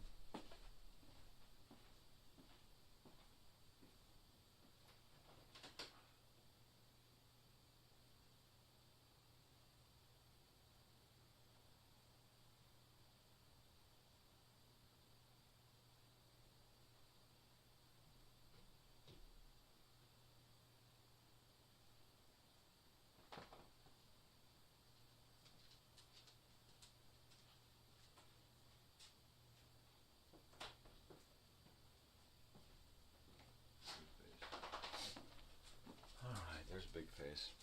So I started the van up and let it run for a few minutes while I was cleaning it out and blowing some of the dust out of it. I left the front windows open just a crack, so all the wind and stuff just... I opened up a door and a cloud of dust came out. I was like, oh, jeez. So I took my leaf blower and just stood in one doorway and blew stuff out the other, and then reversed and went in the other doorway and blew stuff out. Blew stuff out the back door, tried to blow it out as much as possible, started vacuuming. It was running pretty good, so I closed it all up, pulled it down, and hosed it all off. Gave it a really good rinse. It's covered in schmutz. So I gave it a good rinse, and I noticed that when I put it into neutral, it makes a horrible noise. Talk, talk, talk, talk, talk, talk, talk, talk, talk, talk, talk, talk, talk, talk. And I'm like, son of a bitch. So I put it into park, and it's fine. I put it into reverse, and it's got a little bit of a weird, sound. Put it in neutral. Talk, talk, talk, talk, talk, talk, talk. Put it into drive, and it sounds okay. It's just got kind of a... So I don't know. I feel like it needs another transmission, and I'm just like, I haven't even dealt with the fuel system, and this thing is screaming at me, I want a new transmission. Are these dogs doing it to me again? I should just have a spring on my ass.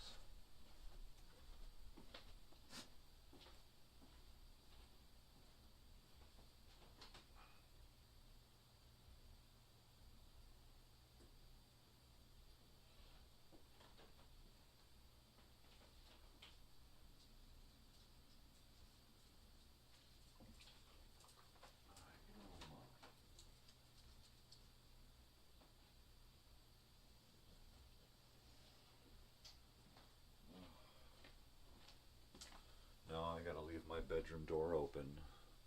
Sam is gonna have to go out and then come back in. All right.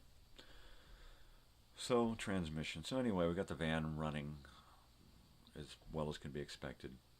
So now I can load that gate up and all of my tools and go install that gate today. So that's my first priority, is get done here, have breakfast, and load the van and go. That's it.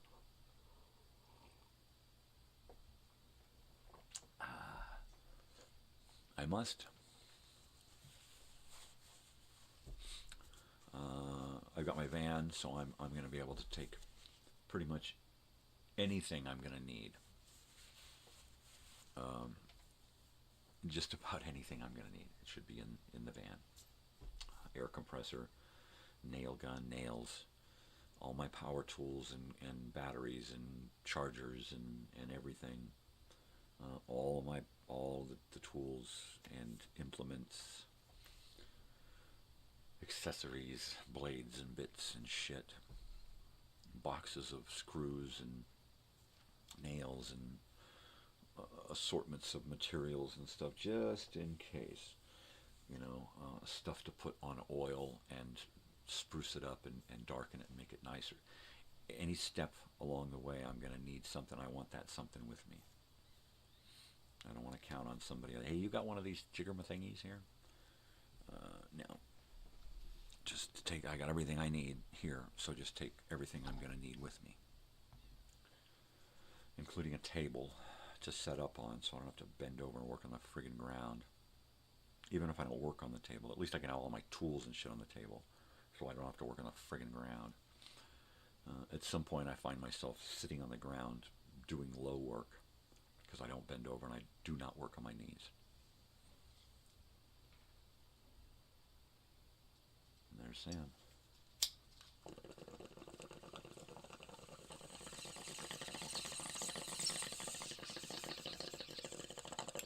What's up, Sam?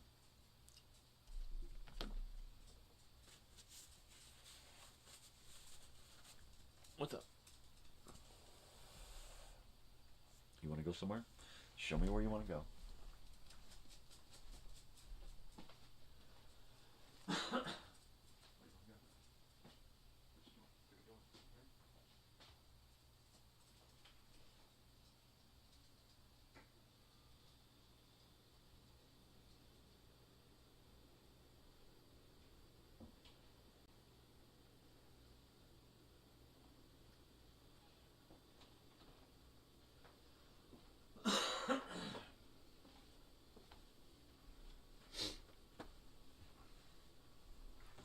yeah. So anyway, my whole living room and studio and work area here is all going to undergo a severe renovation. This wall here, this whole corner, in fact, is going to get reworked. I'm going to pull every frame off of the wall, pull down the Kennedy Brothers.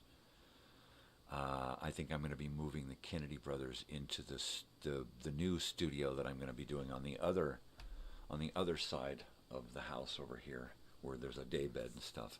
I'm going to pull all of that out, and it's just going to be studio in there, because there's a little curtain there, and I can enclose everything for now, and rework these photographs and stuff on the walls behind me, and share some of this stuff over to the studio, so that when I'm on camera in the studio over there, I've got some stuff surrounding me. But this wall here and this wall here especially, these two walls, the one that you can't see that's right there, and this wall here. So these two walls here, I'm going to be stripping and reworking. I'm going to introduce a lot of photographs that have been taken over the last year. It's been a lot. And I've got a lot of photographs with people that I want to hang up and frame. There are a lot of photographs that I haven't been able to get yet, because those people are not around. But there's a couple of photos with my daughter, with my wife and daughter, that I want to get framed and put up on the wall. There are a few photographs where I was honored enough to meet some people and got photographs with these people. So I'm going to put some of those up there.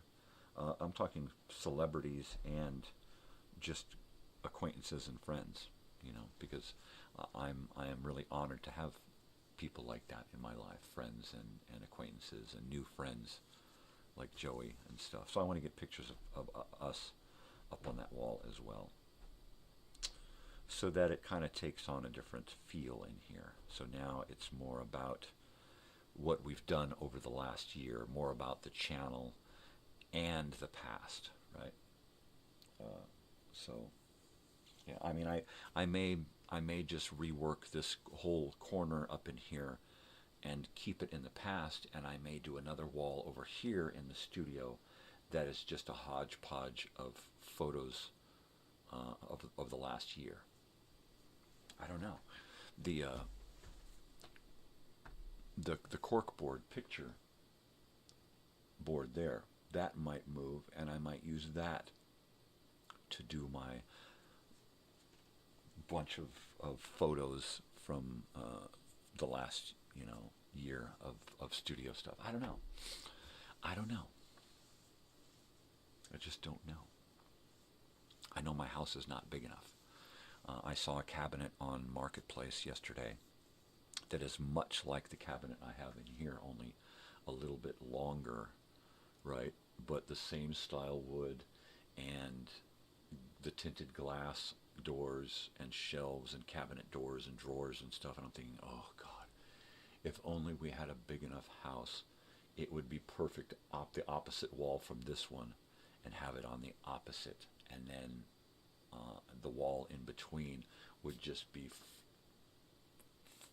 floor to ceiling media, LPs along the bottom, all along the bottom, 2 rows high, and then above that go to 78s and 45s, and then go to reel-to-reels and cassettes and 8-tracks and 8-tracks and then go up to and just have VHS and Betamax and everything on one wall. Just all of my media on one long wall. That's like a dream come true for me, to be able to put all of the collection of crap that I have in one giant room, like a frickin' museum, right?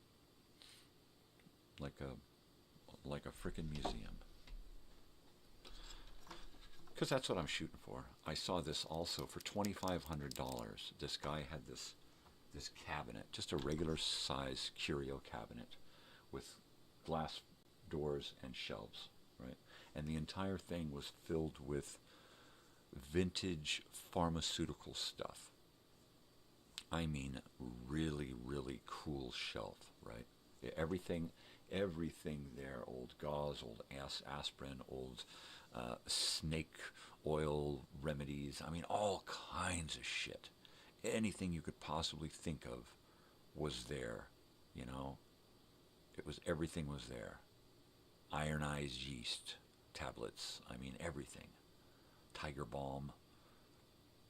And I'm thinking, wow, that right there alone could start you on an entire room. It's like you walk through a 6-bedroom house, right? And you've turned this house into a museum. You look into that room, and it's a doctor/dentist/barber office, right? With all of this cool stuff from those 3 professions, right? You go into another, and it's a guy's office from the 1940s, right? Just wood, everything, all the way around the wood paneling, wood ceiling, wood floor with rugs, wood furniture, leather, and a secretary's area, you know, and just have everything that you would see in that era. Man, that would to be a curator, to get hired just to go and design a room of the past and then fill that room with every one of those elements. I could do that. Anybody need that? I could do that. You need a set designer? I could do that. Oh man, could I do that? I could design a set from the 70s or 80s right now with the stuff that I have in my house and in storage and in the garage and in my trailer. I got a ton of shit, you know. Every time I watch shows like that 70s show, I look and I'm thinking, wow, I got most of this shit. Yeah. To be given the opportunity to decorate a house entirely in the past, oh, that would be great. I'm really going for it in this room here. I'm really shooting in that direction. There's not enough room here, so everything is way cluttered together.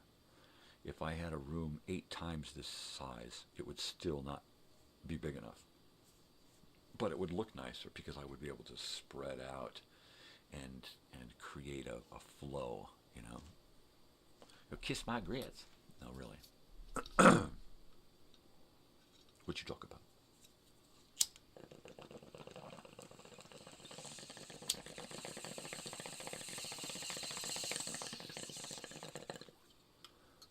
Yeah. And there it is.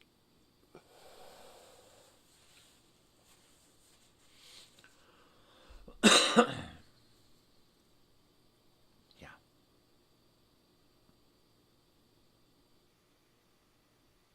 So I'm going to be pretty busy today and tonight doing the gate, and then finishing off the nighttime nonsense and nostalgia. But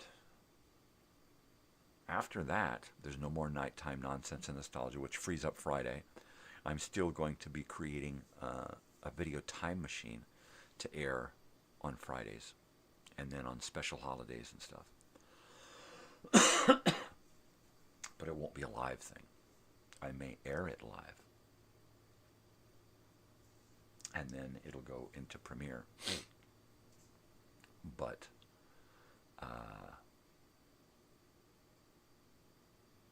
yeah. It's gonna slow down a little. I'll still do the Minecraft Monday thing. At some point, I may stop doing it, or I may just do it without a voice. Just get on there and you know, it'd be nice if I could do an overlay, because if I could do an overlay and key up what I'm typing, then I could just type something up, hit send, and it would pop up on my screen. Now, that would be great. Then I wouldn't have to talk. I could just sit here and play and type up a message and keep playing, and then it would pop up on the screen. So once again, time well spent will be working on trying to figure out all of my tools here. I'm still trying to find a good price on a used ATEM Mini Pro audio-video mixer by Blackmagic Design. If I can find another one of those for cheap, I think that's going to help my studio with the live stuff. I can keep a studio in that end, and then I can keep one mixer wired in behind everything and set up on an end table, so where I can do a show in here like this on a couch, right? More of a talk show setting, or have a table set up in here and be working on something and sharing that, and then have the ability to control it from where I'm at, right? That would be great. I mean, I'm sure there's all kinds of digital applications and stuff that you can do that's going to do the same thing. I don't have the technical finesse for that, nor the budget. So I make do with what I got. And I got a lot of crap. I just have to figure out how to work it all together, how to tie it all into the same you know, what the thing with the thing and the plugs into the hoochima and the skizzits. You got to have a lot of skizzits. Yeah. This dog is snoring. Oh my god! Oh my god! Yeah. Skizzits.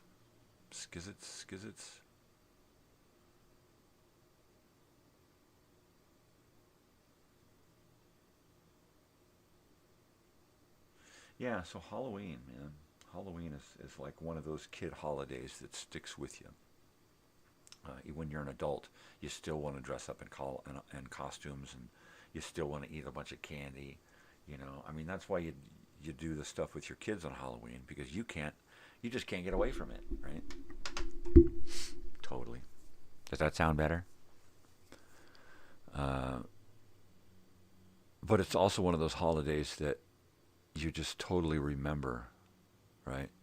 Where you were, what you did, just about every year, you know. Holidays have always kind of been a hit and miss, because growing up, we never knew where we were going to be from day to day, week to week sometimes.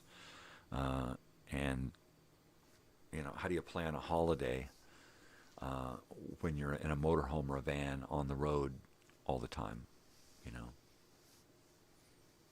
A lot of holidays I just don't remember if we even celebrated, because there was so much other shit going on, you know? I know that in the late 70s, we had a chance to settle down after having been on the road for a few years after 1973. And we just kind of bummed around for a while, and then we wound up in Fallbrook. And there we actually had holidays. Of course, Halloween was weird because my father was in that horrible accident. But in 77 in Fallbrook.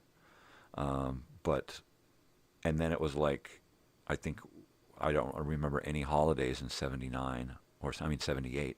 Probably because we were bouncing around so much. Again. I remember in 78,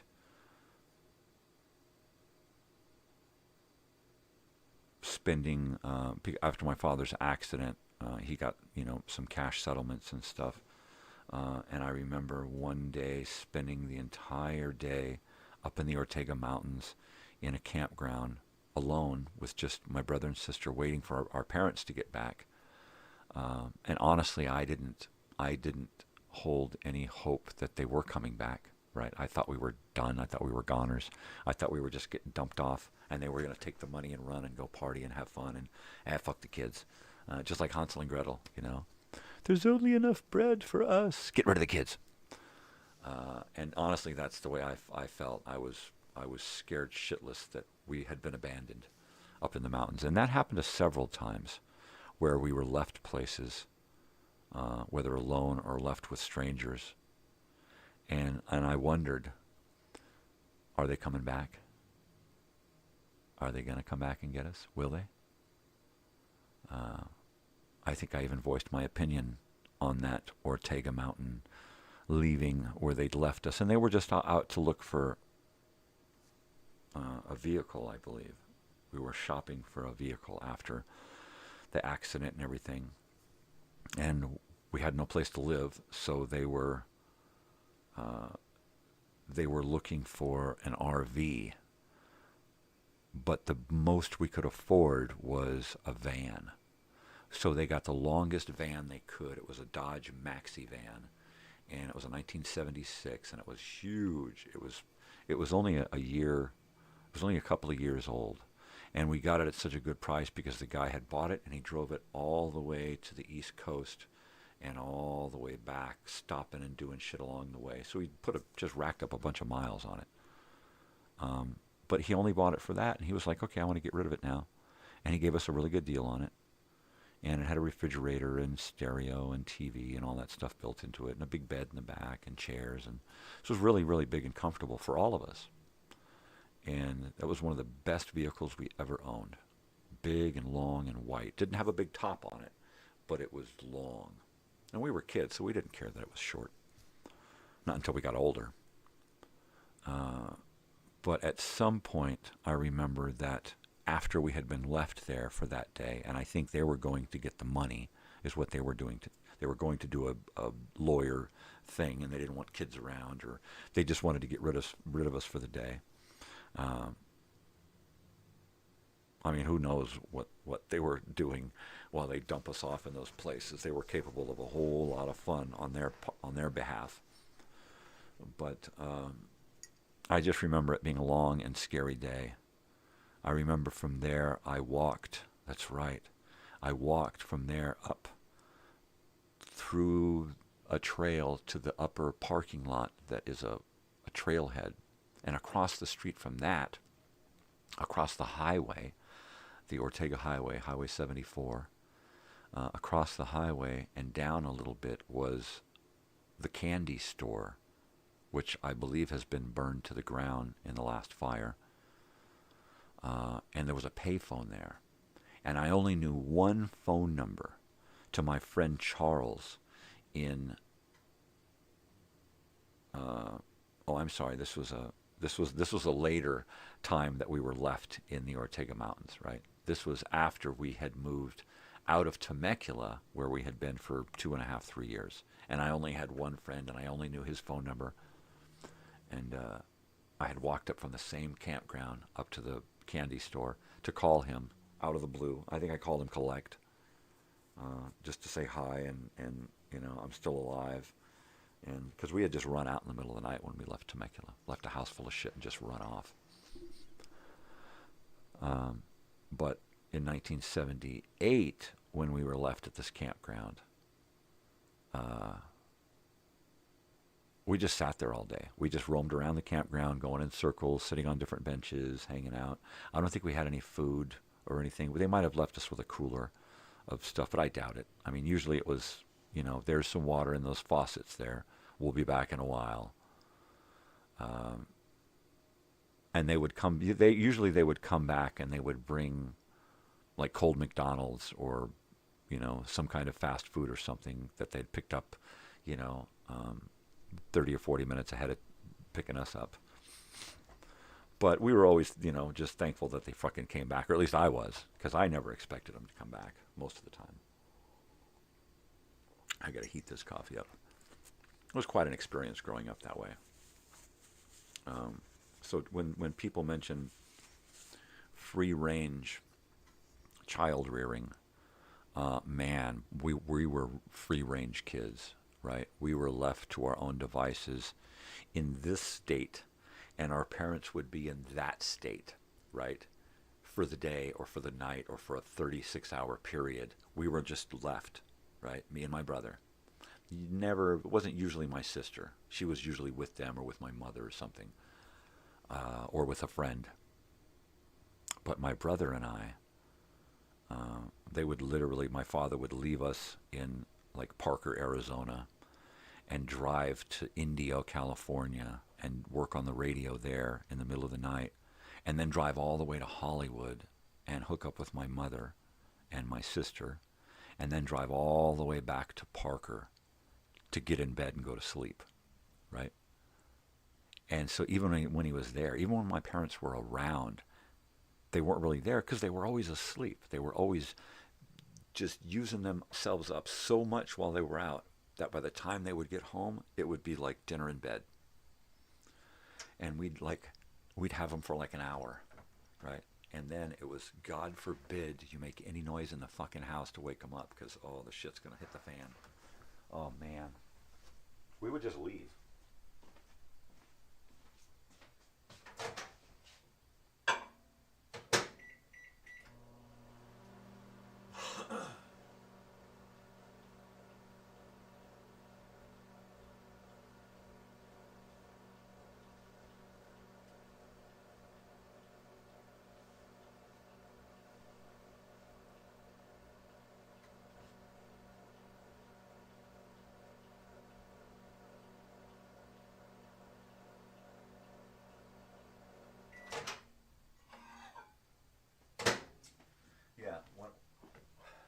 When I say the phrase, when my parents get home, I'm not talking like when normal parents get home. Like, yeah, my mom's going to be home after work at like 5 o'clock and we got to, that's not what I'm talking about. I'm talking about when our parents got home at like 6 or 7 in the morning, right? And they would get home after having driven back from Hollywood, right? And this is like Temecula, 1979, 80, parts of 78, 79, and 80. That's right. So we're in this house in Temecula, living a relatively normal life, as normal as can be expected, being the kind of people that we were. His mother got us the house, and I think she pretty much paid for it, like she did most of the groceries. And they would go off to Hollywood over the weekend, and they would spend pretty much 2 or 3 days just gone. And when they got back, it would be early in the morning, and they'd be going to sleep, like Sunday morning. They'd come back early Sunday morning, and they'd just come home, eat whatever food they brought home, and then go to sleep, right? And so we just hang out, eat, and then as soon as they'd go to sleep, my brother's like, I'm out of here. And he'd be gone, which is good because if he's in the house is not going to be quiet, right? Because something's going to happen that's going to cause noise. If it was my sister and I in the house alone, we would just be hanging out in one of the bedrooms, playing some fucking game. Usually it was a combination of my toys and her toys because we were limited. Or we would sit and listen to records. We did a lot of listening to records. We did a lot. Even back then, I would sit and I would draw plans for house designs, motorhome designs. I would design motorhomes that we could all live in together, and motorhomes that had our own bedrooms and bunk beds and stuff. And I'm in like the 5th grade, the 4th and 5th grade, and I'm like trying to design a better way of life for us. And my sister and I would just sit and dream. And I guess I've always been a dreamer because I still do the same thing. I still sit and try to think up a better way for this, for that, for my life, for somebody else's, the life of a dreamer,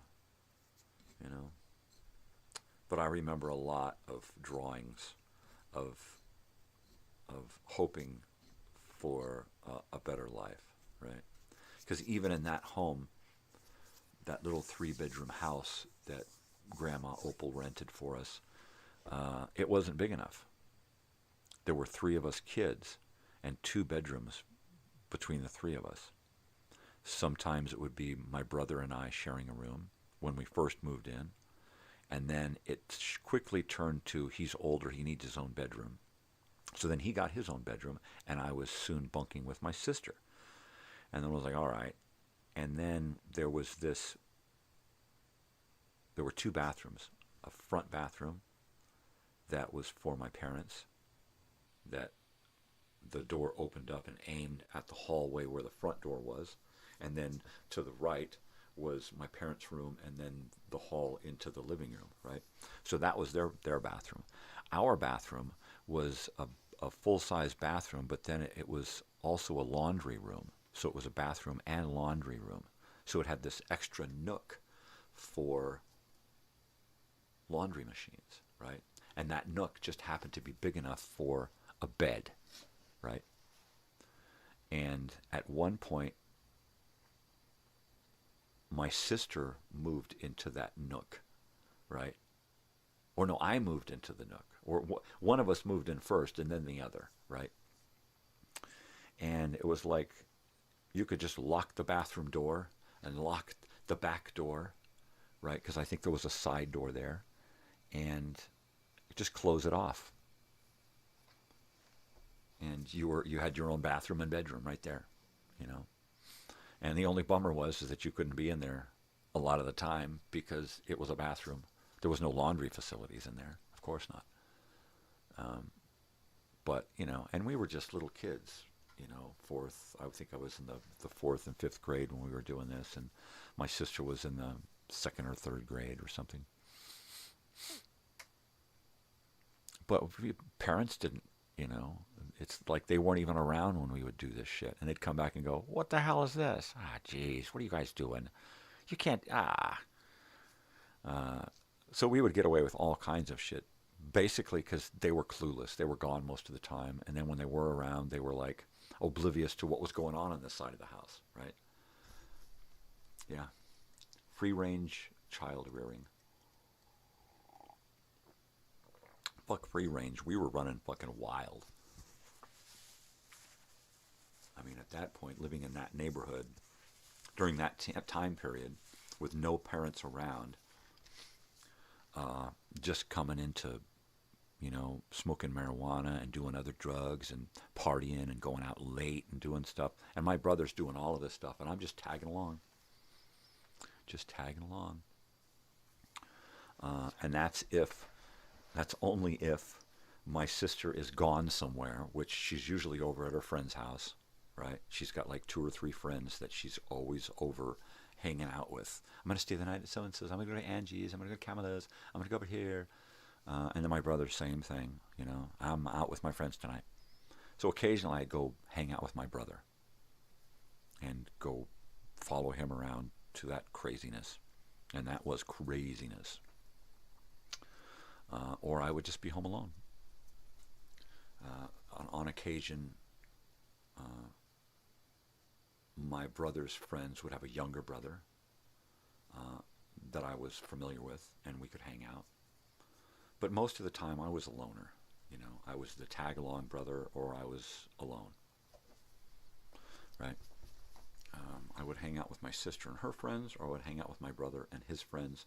Rarely did I have a friend I could hang out with. I was just too weird, I guess.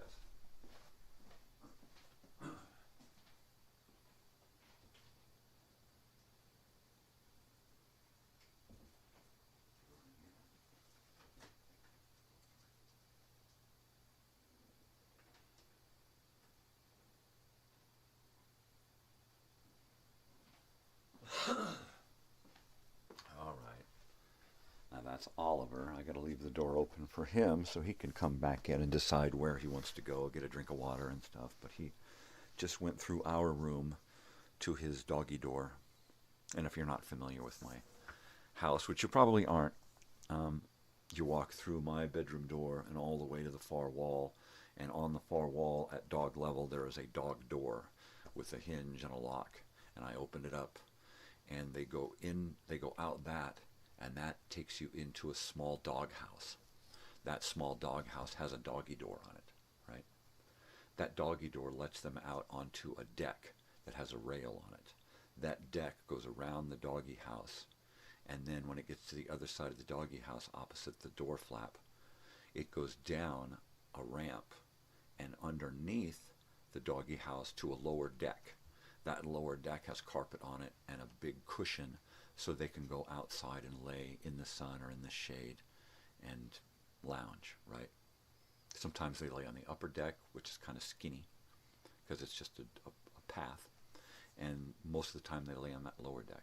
That lower deck has another ramp that goes out and spirals down and around to the ground.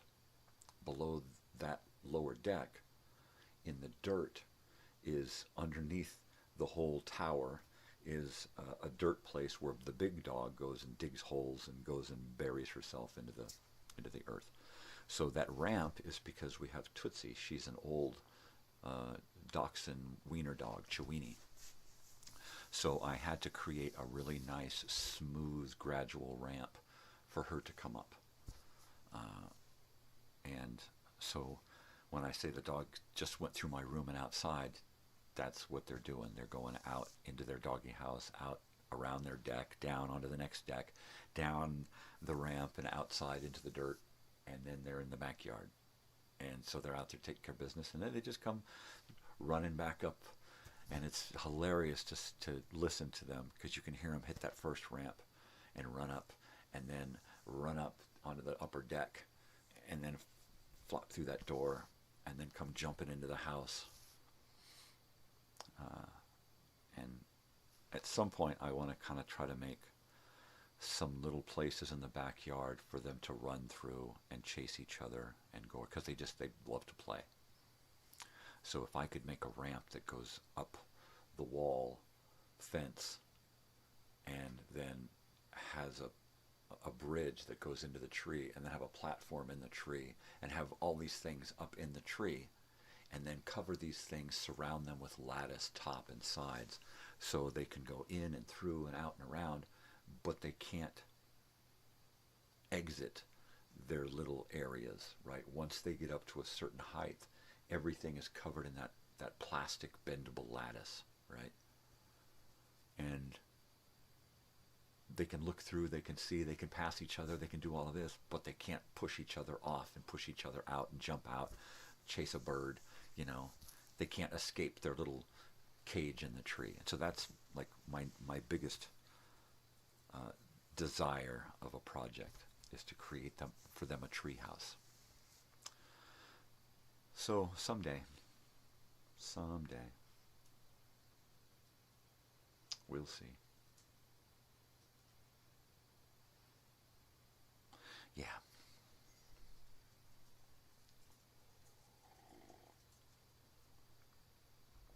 Hi. What's up, little fish? I don't have any cereal bar. It's gone. I ate it. That was like an hour ago. That was like an hour and a half ago, dude. You want to go back to bed? Oh my goodness, they're so cute.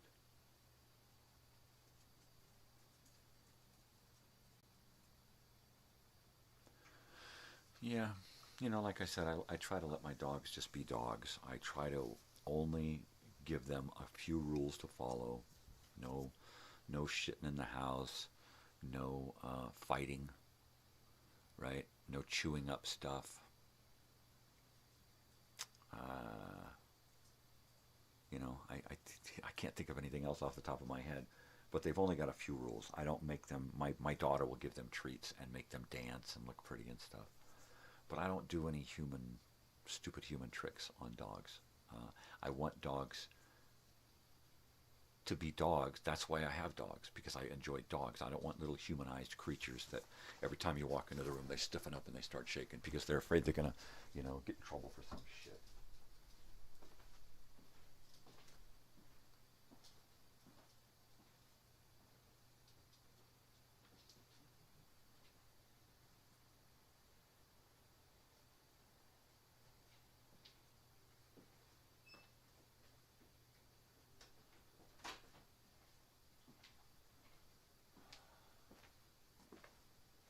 Yeah, I love the way dogs interact with each other, right? I mean, that's so much fun. It's like free entertainment, you know, watching dogs be dogs together doing dog stuff, you know. And my dogs are very entertaining. Tootsie and Oliver will just walk up to her and just jump on her and start playing, just like that, just out of nowhere. And he'll do this 2 or 3 times a day. Since she arrived, he's been doing this because he just loves her. Sam will just start barking. He will just see them playing, and he'll just stand there and he'll just start barking. Mainly because he's jealous and he wants to play and nobody's playing with him. But he kind of stands there and barks like he's a freaking referee, right? So you got this going on, and then Big Dog will walk in, and Sam will turn to her and then just jump on her and just start gnawing on her huge face. And he'll grab her jaw with his mouth and start biting. And she just opens her mouth and goes, and then she just stands there with her mouth open and moves her head in his direction. And then what she always does is immediately when it's playtime, she flops all the way down to the ground and turns into a sphinx, right? And she stays on the ground at their level and plays at their level all the time. If she has to turn around, she'll jump up, spin around, and flop back down at their level and keep her eyes at their level. And she's so funny that way. But she has to be on their terms, play it their way, you know. But it's so nice that she does that, you know. A lot of big dogs would just use that size, right, and then just abuse the ability to pounce on the little dogs, and she doesn't. She's always very careful, and I think it's because of the way she was raised around a lot of different kinds of animals, different kinds of creatures and stuff. When I first met Big Dog here, she was on a sofa in my father's trailer and sitting next to the other dog. So the other dog was sitting on top of her. I have a photograph of them together when I first met them. And Big Dog is here, and little skinny dog is on top of her. And they're just in a corner on the sofa. And I'm like, wow. So I very quietly and carefully go over and sit next to Big Dog. Little dog gets off of Big Dog and runs over to the other side of me. My daughter's there, and she kind of stops her and tries to pet her a little bit, but they're both a little skittish. So I just sit there, and I notice this towel on the sofa and movement under the towel, and I'm like, what the fuck is that? A little tiny bird, I don't know, parakeet or something. I'm not familiar with birds. This little tiny fucking bird comes out from underneath this towel, squawks at me, pulls on the towel, and goes back under there and makes some little weird noises. And the dogs are like completely oblivious to it, right? And the bird does this a bunch of times and comes out and straightens up his towel and goes back in and out, in and out. Smarty Jones, I think, is what the bird's name was.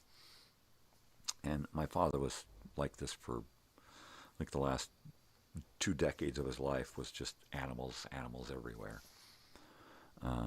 And always weird, different animals. So these 2 dogs were raised around, you know, cats and canaries and birds and chickens and pigeons and goats and, you know, anything you could fucking think of that somebody was trying to give away. These dogs had to adopt it and make it part of the family, right? So it's real funny to see Bessie interact with other animals, but also the way she interacts with just getting up onto a bed, right? It's like if she wants to get up on the bed, she'll just set her head there and she'll just sit there and she'll observe the bed and she'll just observe it and she'll just look and watch. And it's like she's asking to come up, but at the same time she's looking to see if there's anything she needs to worry about squashing, right? She won't get up onto the bed unless there's a blanket on top of the bed that she's been designated to lay on. And then she'll get up on the bed. Of course, later on when there's nobody around, she'll go where she's not supposed to be and, you know, put her head up on somebody's pillow and pass out. But it's funny to see her when you get her up somewhere new. she's looking to see if there's movement underneath the blanket or material that's there, because she's looking for a freaking bird. And it took me a little while to figure out, what are you doing, dog? Why don't you just come on, and it's like 20 times, get up. And she has to go through this ritual of waiting and being patient to see if there's anything, if there's a lump underneath the blanket near where she knows she's going to sit. She'll sit there and wait and look and see if it moves. If it's somebody's foot and it moves, she doesn't know it's somebody's foot. It could be an animal. So she waits and she waits and she waits. And finally you have to go over there and flatten it out and say, okay, look, there's nothing here. Come on up. And then she'll get up. And it's just so weird, you know. But that's the way she is. And so I don't try to change that. I don't try to change anything about the dogs. I let them have their own character, and I prefer them to stay as much dog as possible. They don't live outside, you know. They're not permanent outdoor dogs. They're not leash dogs. They're inside dogs by nature. I mean, when I met those two dogs, the girls, they lived inside most of the time. All the other animals were outside, running around. Yeah, the good life, we're wild, woo-hoo-hoo. And those two were inside on the couch all the time. That's just what they preferred, you know. And now, the same thing. They're inside all the time because that's what they prefer. Big dog, she's always next to me. Little skinny dog, she's always next to Natalie, you know. The boys, they don't know. They don't know nothing from, you know, anything but dogs and people. They don't know about birds and cats and stuff. So there's another reason why I'd love to have a huge piece of property, just to have all those different animals around me, you know. That'd be cool. Going in. Cover me.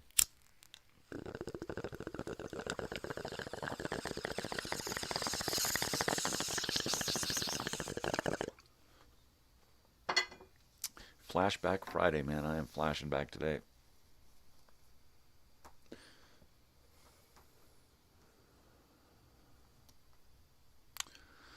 Yep. Big time.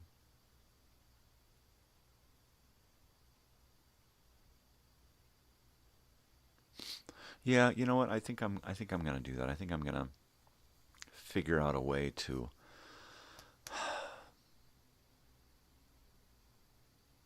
get more photographs into this room. And I think it means to take this corkboard here with all these Elsinore Brothers and Sisters here and move that over into my studio and put it on a wall in there for now. And then open up this wall here for more photographs. Because I got this whole friggin' wall right there that's just covered by a giant corkboard. It's a big one. I think it's like, 3 by 4? 3 feet by 4 feet. Yeah, I made it pretty big. Mainly because I wanted a lot of photographs. Originally, the plan was to put all of that on one that's in my wall in there that's 4 by 8. Right? I've got a wall in my bedroom that's 4 by 8 corkboard. And all of this back here started on that wall in there. And it took up most of the wall. This is a condensed version. I'll have to do a close-up camera of that. You can look through my stuff and find a close-up photograph of that, either on Facebook or on YouTube. But I figure if I move that, I can fit a lot of photographs in frames. 8 by 10s, a lot of 8 by 10s over there. Eventually, I'd like to do some videos kind of panning across through the room, looking at everything that I have here. Because it's quite an adventure. All of the stuff I've collected here on this tiny raft. I gotta heat this up. I gots to heat it up. And I have collected quite a few items here. Not only on this raft here, but, you know, my laundry room outside that I built. It's 10 by 12, and it holds 2 laundry machines, and then the rest of it is just packed with my stuff, just like in here. And then I've got a garage. A friend has a garage where I've got a corner of the garage stacked with LPs and other stuff, speakers and crap. And then my trailer out here, that's got more stuff, videotapes and DVDs and stereo parts and records and yeah. Oh, to have it all in one place for a year at least, just 1 year, all in one room. The last year of my life, so I could enjoy it. You know, that would be great. It'd be fucking awesome.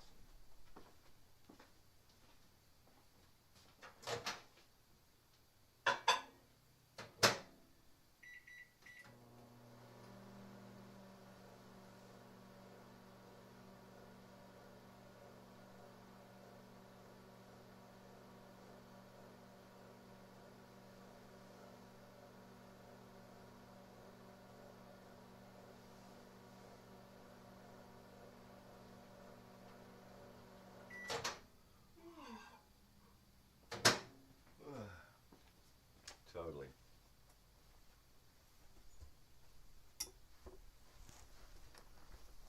Oh. Yeah, and there it is, right there. There you have it. There you go.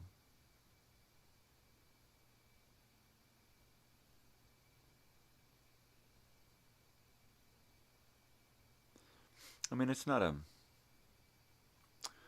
a huge dream, right? I mean, just to have a little piece of property with a little house, or maybe just a big giant warehouse. I mean, fuck everything else. Just give me a big giant warehouse. Something with a little dwelling so that it looks legitimate. But then I'm living in the warehouse, man. I'm going to go into that warehouse and I'm just going to build a little world inside that warehouse.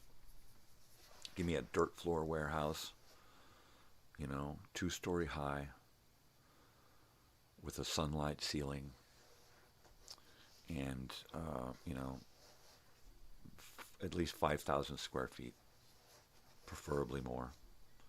And I will create a little world inside there. Yeah, first of all, just pull some kind of little trailer or something in there to live. Fuck, I live in a tent inside there. And then just build like a Japanese garden, right? Where you've got a little building here, a little path, and a pond, and a bridge, and then a little building here, and build that inside of a warehouse. That's all I'm looking for. You know, here's my bedroom.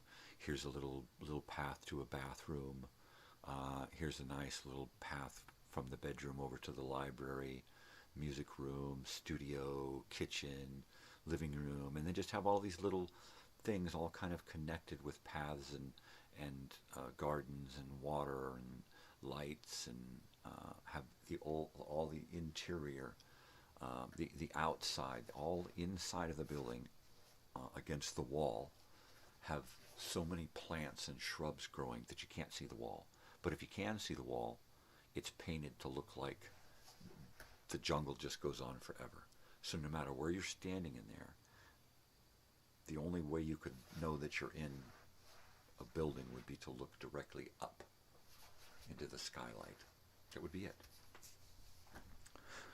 But, you know, everything else would be, and then have it so that you could turn it into a rainforest, right? Have all the way around the perimeter where you've got those trees and plants, have it rain. Have everything else above you, have it kind of mist, but everything else, so you're kind of rain around you and a little bit of mist. You can turn everything on.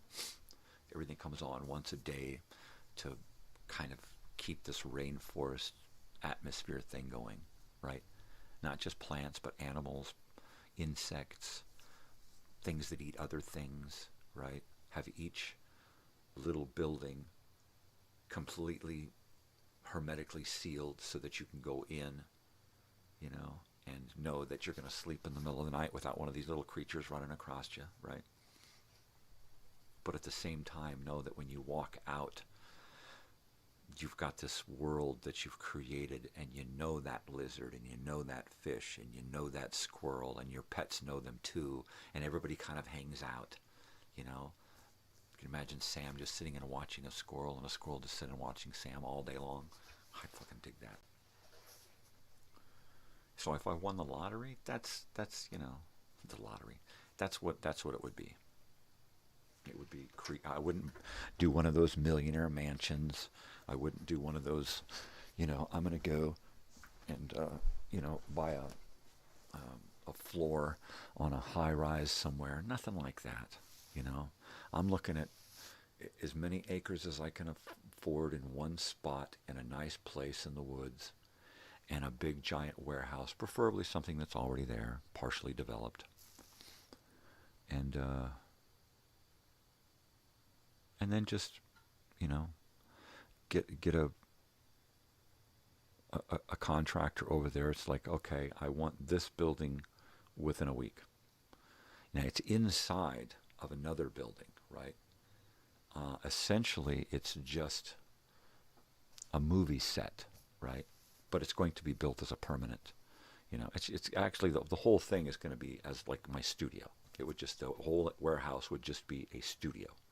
It would be a live-in studio, guest quarters and tree house and the works, right? But it would all be inside of one building. So I would have a carpenter coming out and building these things without permits. It's like everything would be built to code, but it would be permit-free, because basically I'm building it inside of my own building, and you know, and fuck bureaucracy. I understand about building to code and the importance of having things done right, which is why I would have a good engineer and contractor, designer. But it would have to be done. Okay, look, I want this building up this week. I want the concrete laid while that building is going up. So, you know, get this going. And I want this built, you know, I want this building and the bathroom. Those are the first two. I want them done within the week. I want my kitchen up next. That one's going to, you get 2 weeks to do my kitchen building, you know. And then bang, bang, bang, bang, get everything up within a month or two. So that we're looking at, you know, vegetation and trees and plants and wildlife and stuff next. Because I would want to have it so that when you're in one building, you don't necessarily see the other buildings. You may look out your windows and just see bushes and trees and wildlife and that kind of stuff. And have enough distance between the buildings and the trees and the outside walls so that you've got some depth and some range on stuff, you know. You're at one corner and have it set up so that you can look through trees and stuff past things and see way to the other side and not see any of the other buildings because they're not in the picture, right? So each window you look out takes you into nature. And you got to go out and walk a path and turn a path to come to see that here's another building. Yeah. Like, you know, developing something like that would be a dream come true.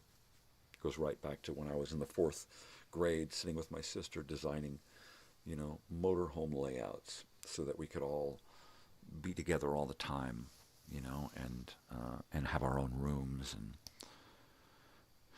yeah. And then just have these nice little, not tiny homes. Tiny home, yes, there should be 1 or 2 tiny homes within this arena, right? Hidden away, you know. There should be different elevations in this thing. The bigger the better, because now we can take a journey, you know, have little tiny homes set up so that you can have a guest come over. They don't have to worry about using the kitchen or the bathroom and stuff because they've got it all right there. You know, but have everything set up. Okay, here's the studio. And the studio butts up against the outside wall, which then has another building attached to it that is an actual sound stage, right? to do stuff that has another building attached to it that is like a prop department that has another building attached to it that is like an audio video department, and they just keep tacking on as time goes on, just keep tacking on to this, you know. You can go down and build down, which would probably be the first thing to do, would be to go and excavate a lot of the floor out of this thing beneath where other buildings are going to go, and create rooms below the rooms that you see. So you go into a nice little bedroom, and it's quaint, and it's quiet, and then you go into the closet, and you step into an elevator, and it takes you down into another room. And then that room has hallways that take you into the other rooms that are beneath the other buildings inside of this thing, right? And they're beneath the other buildings so that when you're doing water stuff, it has no effect on the beneath ground dwellings, right? And the water elements are essentially going to be, you know, hard ponds and pools made of concrete and stuff. So they're just going to be things unto themselves, right? Something that comes out of a corner and trickles down in a little stream and then comes all the way through into a pond and then all the way out. Looks like it goes out the other side, and it just gets recycled in and over and brought back, you know. The air, the ventilation, just the smell alone of all of the different types of plants and trees and shrubs you could have growing on in there. You know, the bigger the better. 10,000 square feet would be beautiful. Imagine how you could live in something like that if you kept your little buildings to a small, minimal size above ground. It's like, oh, here's my bedroom, and it's just a nice, medium-sized, but nothing big, you know, and it's got its own little bathroom, you know. There'll be a centrally located bathroom, you know, somewhere in the building. Here I go dreaming again. I'm a dreamer. I like to dream. I like to dream a lot 'cause I'm a dreamer.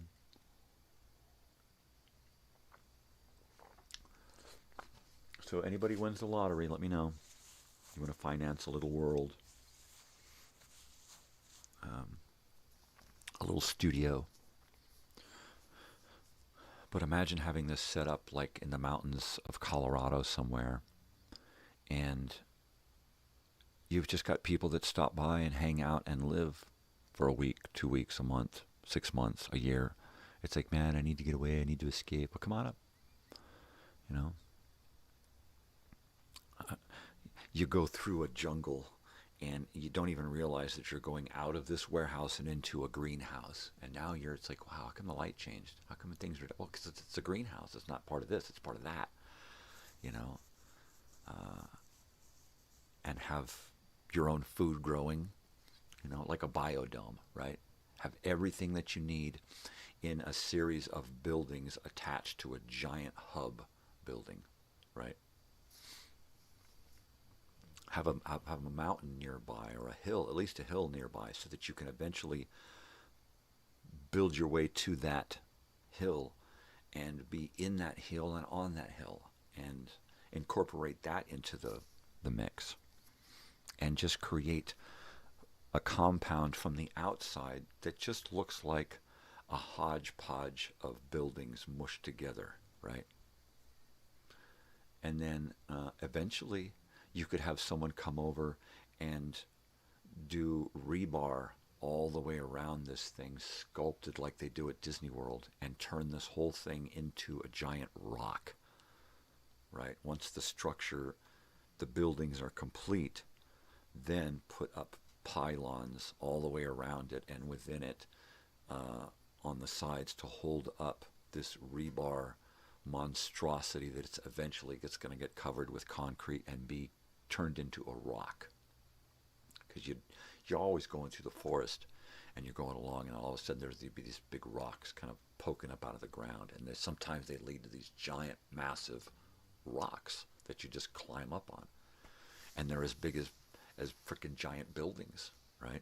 We just were out in Joshua Tree, and these giant rocks just pop up out of the ground, and they're just huge. Happens in the forest all the time. So why not walk through the forest and see this huge rock, you know, and never know that inside this rock is this guy's studio? That would be awesome. Cameras out there looking at people going, you don't even know I'm in here. Boo. Yeah. Nah, I'm a dreamer. But I dreamed up this. I dreamed up this studio. I dreamed up this channel. I dreamed up my family. I'd been dreaming of having a family, my particular family, for decades before I finally actually had a family. You know, everything that I've got, I've pretty much dreamed up, you know, and made happen. So, I don't know. I guess if I dreamed hard enough, I could win the lottery and pull this off before I'm gone, right? That would be neat. That would be neat. And even if I could just get the bulk of it started and finished, and be ready to just create more and more and more, and get my daughter started on it so that she could then have her own world to go to, you know, a nice world hidden away. She could say, I'm gonna go for a hike, and she could go out to the family property, and she'll go hike Mount Crazy Old Weird Bearded Guy, and it's just this big rock, but nobody knows that when you get to a certain part in this rock, you feel under a little cleft, and it reads your fucking fingerprints and opens up a hatch, and you go down in, and now you're in that world. The skylights have turned into actual skylights. Yeah. Solar panels miles away, underground cables, you know. Yeah. An old cabin nearby with a wind generator, old windmill that's actually a wind generator, and a way to get in and out from there as well. Boy, this guy's really going, man. He's a kook. Is this guy serious? Yes and no. I'm serious in that it's an awesome adventure to think about, creating your own little world. But not serious and like, oh my God, am I going to ever have the money to pull something like that off? No. I'm like, we're talking Howard Hughes fucking shit here. It would be nice. That would be, if you're going to win the lottery and have, you know, $300 or $400 million to spend, that would be the way to spend it, right? Rather than waste it on shit that isn't really going to last. Build something that is going to fucking last. Just start with a warehouse. And then outside that warehouse, big fucking concrete pylons, steel concrete pylons all the way around it, so that eventually it can be enclosed. And then just keep adding on to it, you know? Like a man-made NORAD. Fuck going and building into a rock. Just build the rock over it.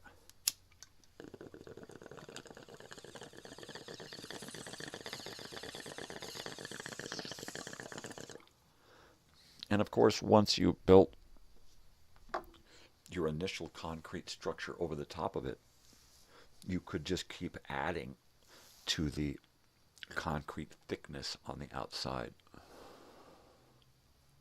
Use hard, ultra hard concrete and rebar, and just keep adding and making that mountain bigger. So eventually you've got, you know, 10, 12 feet thick of concrete and rebar around the top of this thing. So when you're climbing on it, it don't sound hollow. You know, when there's a forest fire, you don't feel nothing. You don't feel heat. You don't feel shit. If there's an earthquake, it don't even fucking budge because it's just so fucking boom, you know. Of course, that means that you would have to go underneath and create concrete underneath too, so it's completely encased, so that it actually feels like a big giant rock all the way around. You know. Whoa. That reminds me of a Robert Heinlein story. I think it was The Door into Summer, where this guy had built this giant concrete bunker buried in the earth, right? And at one point there was the need to get inside of it and hide from a nuclear holocaust and cataclysm that ensued. And it was so great, the movement on the planet, that this thing slipped out of the mountain that it was built into and came out and moved and was no longer level underground, but above ground and exposed, right? And tilted. And it was a monolithic, you know, it was huge. It was like, what's his face? Noah's Ark, right? It was giant. So could something like that happen? Sure. Right? Why not? But just to start with a small little dwelling, even something bigger than this, something that has, in fact, the room that I want is about the size of this entire mobile home. That's about the size of the room that I want, you know, where every wall is like wall-to-wall stuff all the way around. Windows, yes, but mostly stuff on the walls, and cabinetry and media up the wazoo, everything that I have collected in one room. And then room in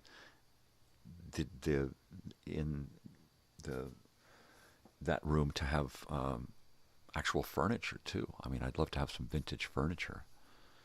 You know, a little office area in one side, a little office library type area in one corner, a little living room area, you know, a gaming area, a little music corner.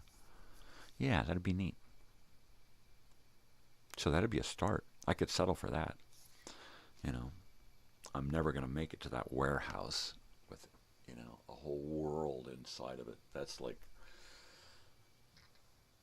a pipe dream right there. But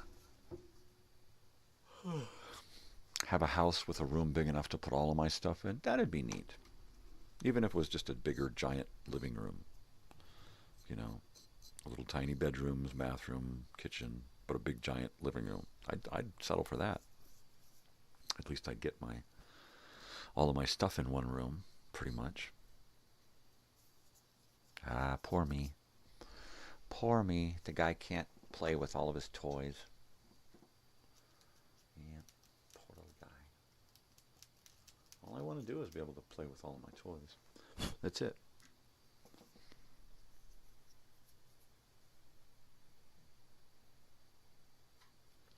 Is that so much to ask for?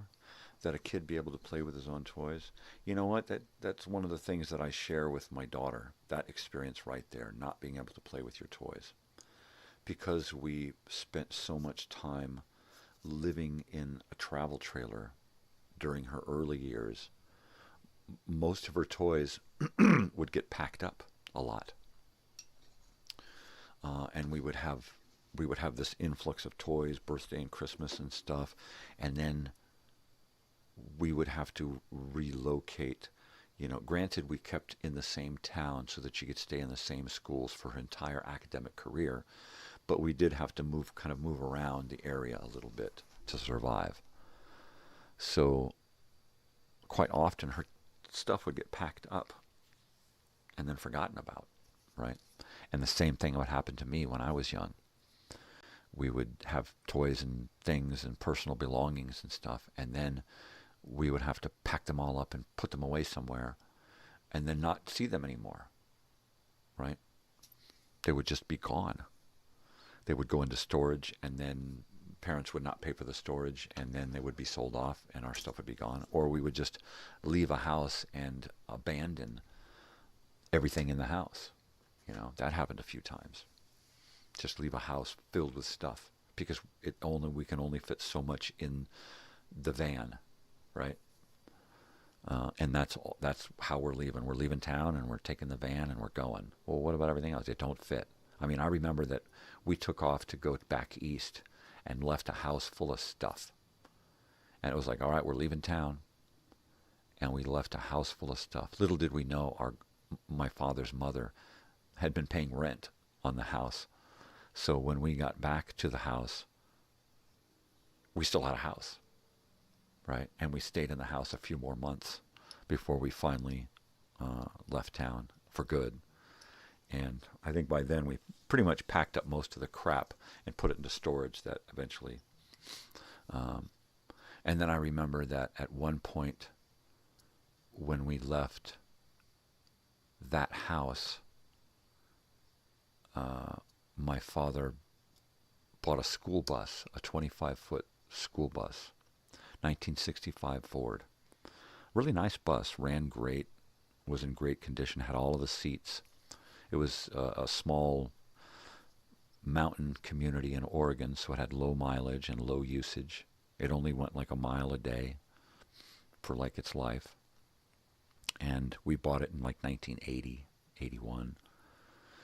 And so we moved out of this big 3-bedroom house and moved into that. So a lot of the stuff that we had in that house came out of storage and got stuffed into this bus, this school bus. We had a lot of seats in it for a long time, and then we started taking seats out. I remember we would take seats from one side, take it off and swap it with seats from another side and turn them around and aim them in the other direction, because they were two-legged seats. They were a bench with two legs on one side, and then they attached to a shelf on the other side, a little ledge. So you would have to take it and spin it around. So we'd aim chairs at each other, spread far enough apart so that you could set a bed on there, box spring and mattress. So we did that in a few places. Put a curtain in the back for my parents so they could have a bed back there. The bus evolved to many incarnations throughout the 15 years that we lived in it, right? Off and on, mostly on. I probably spent the most time living in it with my father. He of course, it was his bus, so he lived in it forever. But I spent them as a child, as a family member, I spent the most time living in that bus. I think my mother next, my father, and then me, and then my mother. And then it's a toss-up between my brother and sister because they didn't like to live in it, and they were out early living with friends. At 15, I was out of there. But I came back as an adult and lived with my father after they were separated, and spent a lot of time living in it up into the early 90s. I spent much of the late 80s and early 90s living in the bus with my father after I had been homeless for a few years, bouncing around town, living with other families, because I was just not having any of that wonderful chemistry between my parents. Just wasn't into it. And then my mother was just, she hated me to death. She was psychotic, so she hated me with a passion. When I went to visit her with our daughter, it was like I totally looked into her face and saw, why are you here? Why are you doing this? I don't want to meet this kid. She was really nice and polite and everything, but I'd seen that from her before, and it was like, she didn't like me, she didn't like my wife, she didn't like my kid, but she put up with it, and she was really nice and polite, and I never saw her again after that, and she never once went out of her way to try to get to know me or my wife or my daughter. She was really nice. Oh, I love Mexican people. I love Mexico. And that was about as far as it went, But she was always on the surface. She never really tried to get to know, and not even me, right? Yay, Mom.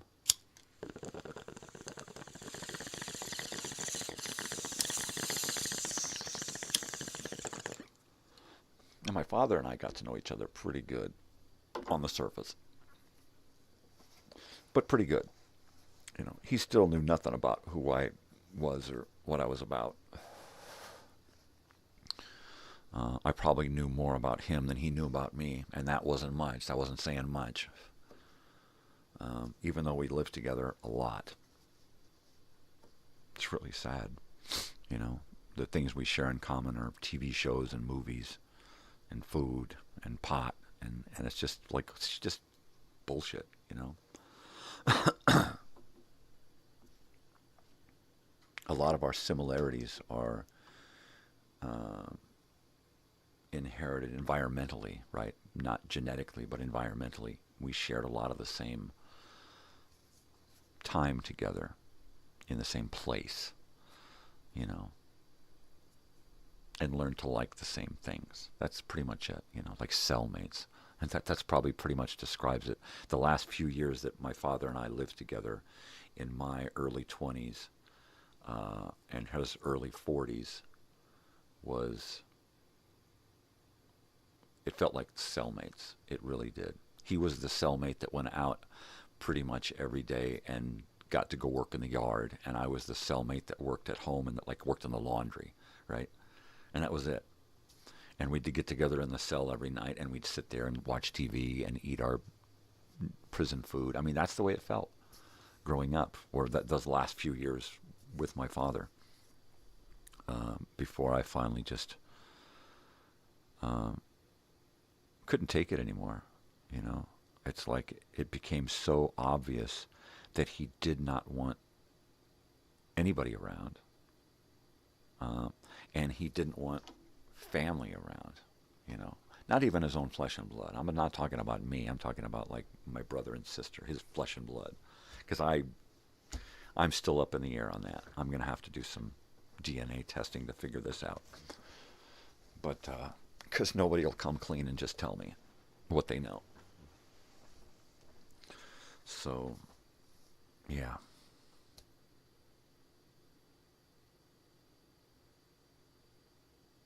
But I don't hold any grudges against anybody. I wasn't them. I didn't make decisions, you know, from how they lived their lives and saw things. So, you know, it ain't no skin off my face. You know, I'm just, once again, that when I open my eyes every day, I'm alive. That's, you know, that's what gets me excited. Going through a day where the pain is so minimal that, well, that don't happen too much. The pain's usually pretty horrendous.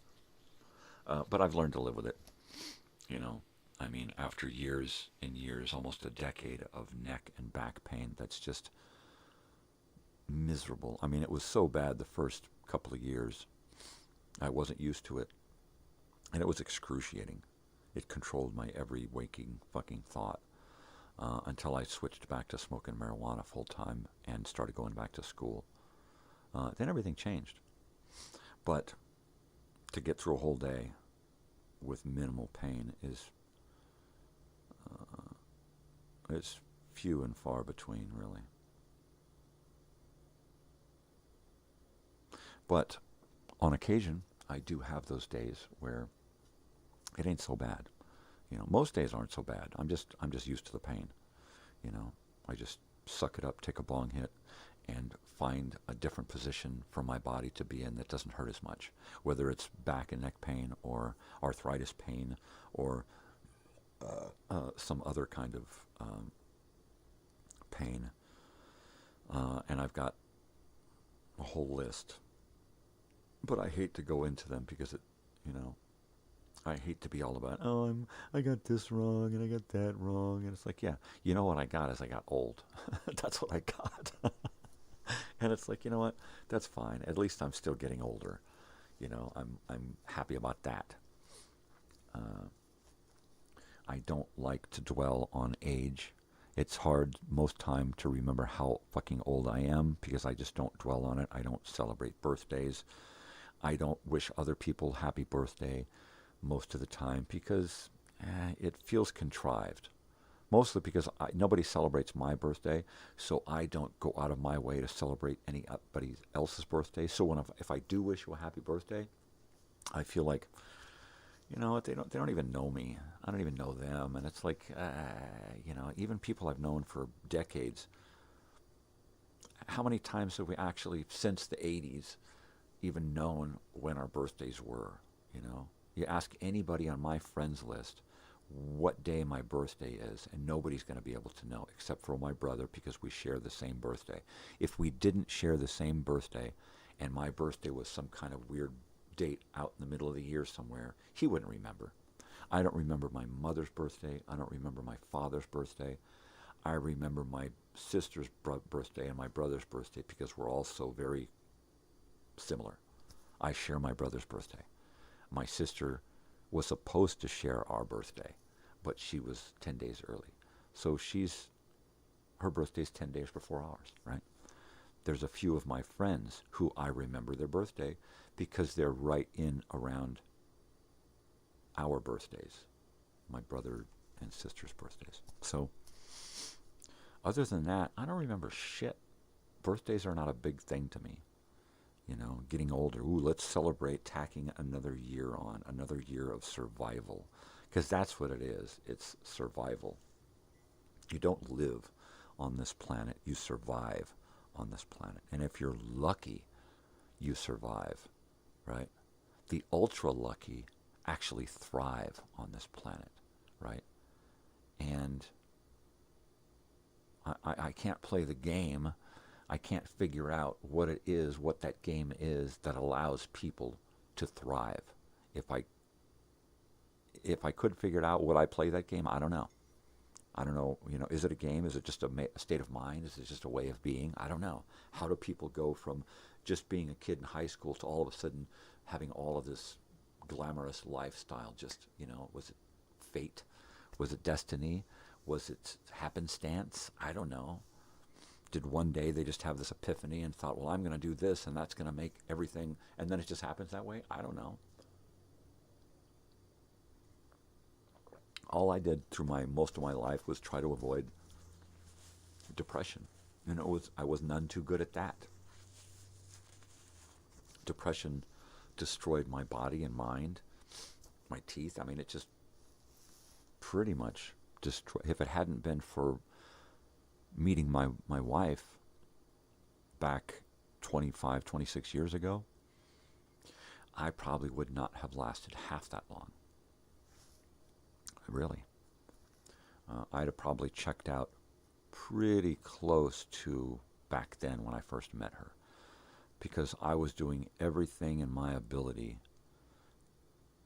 to accomplish a slow suicide, pretty much. I was working a good job, had a good car, was going out and had a pass to Disneyland and had money all the time and my own little motorhome to live in, right? I had the life of fucking Riley. And what was I doing? I was abusing my body so bad that I was destined for a heart attack within a couple of years, right? Smoking too many cigarettes, drinking booze, smoking a lot of pot, overeating like you would not believe, indulging in way too much food and way too little exercise. I got 100 pounds heavier than I am right now, and that's fucking huge. That's a big difference. And if it hadn't been for meeting my wife, I would have had really nothing to live for, you know, because I wasn't finding myself enough to live for.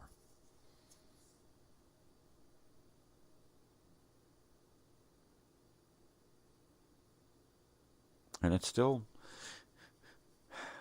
unfortunately, it's still kind of that way. I mean, I live my life because of my wife and daughter, you know. If it wasn't for them, at this point in my life, I would probably just be a homeless fucking bum with a dog under my arm and a wagon and just walk around the town talking to myself, you know, or standing out on the street corner shouting at the world, why me, right? Because that's pretty much who I am. You know, I mean, this show right here is me standing on the corner shouting, "Who the fuck am I?" Right? Isn't it? Right?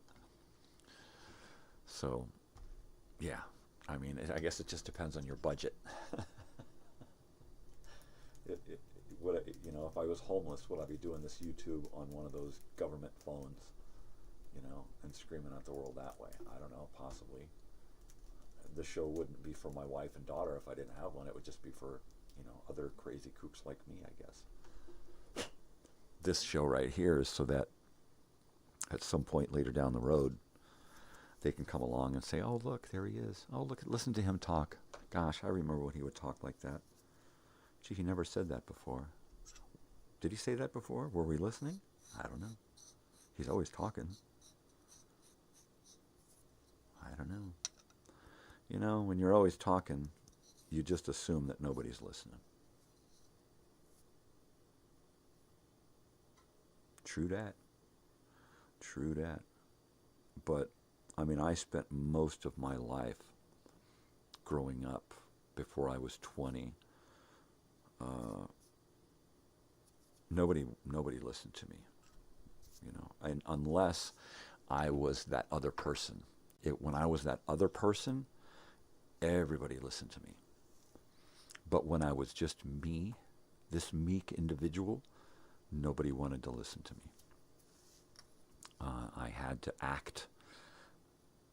I had to act the act, I had to walk the walk and talk the talk. And then I was cool, and then people would hang out with me, and then I would have friends. But if I started in any way to talk like me and voice my opinion my way as me, I would just turn people off, So much so, to this day, I have so few friends, right? Because nobody wants to hear what I got to say. Period. And it just makes me feel like, okay, well, I guess I'm a one of a kind, I guess what I have to say isn't that important. If nobody's willing to listen, then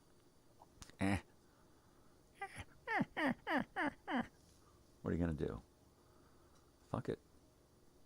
I'm just going to keep talking because I've been talking my whole life. And as far as I'm concerned, you got to kill me to shut me up. Right? I didn't ask to be here. I was brought here against my will onto this planet and left here to fend for myself amongst all these savages, right? So therefore, if I have something to say, I'm going to say it. If I have an emotion, I'm going to live it. I'm going to express it. If it makes people uncomfortable because I have an emotion, well, fuck them. That's their problem. That's their emotional issue. Nobody takes my emotions into consideration. So therefore, I'm supposed to worry about something that I say that might offend someone's delicate sensibilities or their lifestyle or what fucking ever. No, I'm not intentionally going after people. I'm not intentionally trying to fuck with somebody. If what I say bugs you, fucking move on, man. Just fucking move on. Jeez, I ain't you and you ain't me. You don't have to live the things that I fucking say. You don't have to, oh my God, he said that about the way I think. It's like, so? What do you think about the way I think? You got something to say? Fucking say it. Otherwise, fucking just move on, man.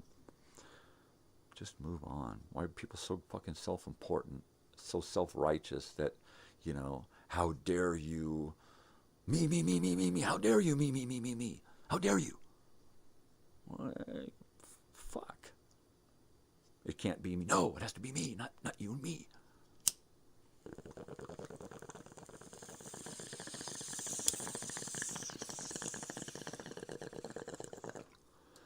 Self-righteous, self-absorbed, self-centered, self-gratifying.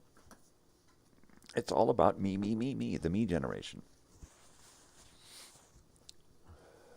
There's a lot of people still living that me generation shit. It's unfortunate, man. It's fucked up. It should be wee, wee, wee. It should always be sounding like a little pig. Wee, wee, wee, man, all the way home. Because that's where it's at, you know. If everything you did, right, you did knowing full well that your closest, most dearest family and friends are there watching you do it, right? Would you do it?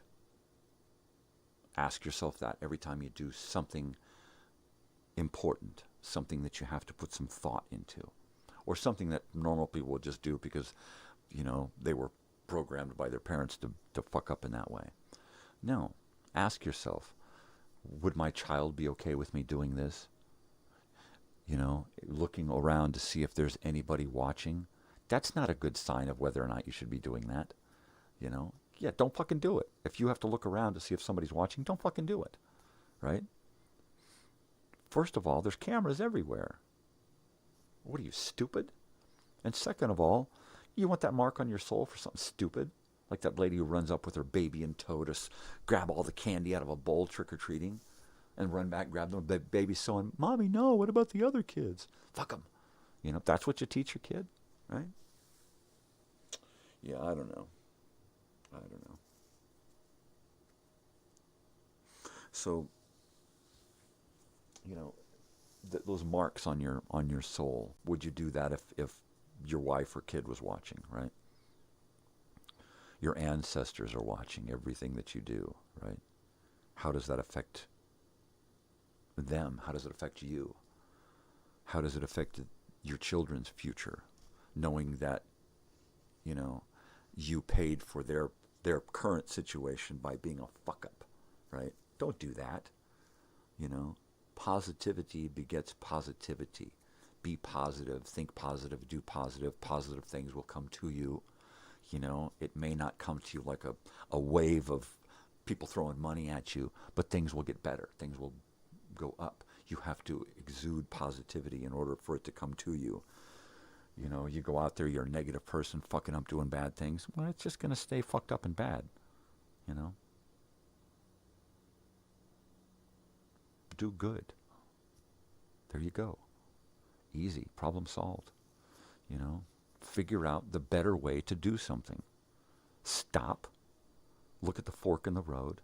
Good, bad. Good, bad. Good, bad, good. Good, good. So take the fucking good and go with it. The good might be really, really hard.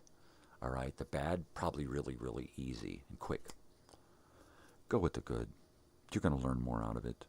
Just by taking the good road, you've already learned, right? You've already grown. You've already erased a mark on your fucking soul, right? Teach that to your kids. Do that. Go in that direction. These poor fucking schlubs who just constantly fuck up and wonder why their lives are so fucked up. Well, because fuck-ups beget fucking fuck-upness, right? I mean, what are you going to do? Jeez Louise. Think, people. You know, you don't even have to think. Just decide. Good. That's all you got to. Good. Just decide good. Bad, no. Good, yes. Right? But no. You know, bad quick, bad easy, bad lucrative, bad rewarding, bad make me feel good for short amount of time. If you start feeling good about being bad, boy, you're one fucked up individual. You're somebody that should be erased. Right? I mean, seriously. We got enough bullshit going on this planet. Do we really need horrible people? Can we not just push them all together in one group someplace and just say, look, here's a door over here. This door leads you to rehabilitate and be a good person and not be a fuck-up. This door over here leads to the island of fuck-upedness. Pick a door. This door, you rehabilitate, you come back into the world. We love you, we take care of you, we embrace you with open arms. You don't want to do that, you go into the world of fuck-upedness and you stay in there and be with all the other fuck-ups who can just fuck each other and screw each other over until they're all dead, right? Sure, we'll drop off some food, you can fight over it and fuck up each other over it, whatever you want to do. But we ain't having no more of it out here, you know. And that'll never happen because it goes back to education, you know, society, governments, big business, you know, corporate greed. They don't want smart people. They don't want polite people. They don't want people to get along. That doesn't make them money. How much of the shit out there they're selling to us is sold to us because we all hate each other, right? I mean, look at all of the amount of security and weaponry and all the other bullshit that comes along with us hating each other, you know? You get rid of all of that hate with education, and then the people who are just inherently hateful, well, just put them all together somewhere, and eventually we'll breed that out of our society. You know, you fucking spay and neuter them, and you put them on the island of fuck-uppedness, and you let them fuck up until they're gone. And then pretty soon we got no more fuck-ups out here, and we're not breeding fuck-ups, and we have educated individuals who can get along in society and not hate and not be greedy, you know, and not want to just go out and fuck up and hurt people. And of course now we're talking like Demolition Man scenario, where we get this whole world of people who have no idea what violence is, and then one violent person comes along and they're all like, oh my god, right? There you go. Then that what? Then that's going to create a special organization of people who are equipped to deal with the stray individual who comes along who can't deal with society. You know, some kind of black ops, guys in the black uniforms that come along, and you can't get along in the society, so we got to take you to this island over here. But there's only 3 people there. Yeah, well, there you go. That's because it's been 30 years, and you're just a stray gene. You're just a stray gene.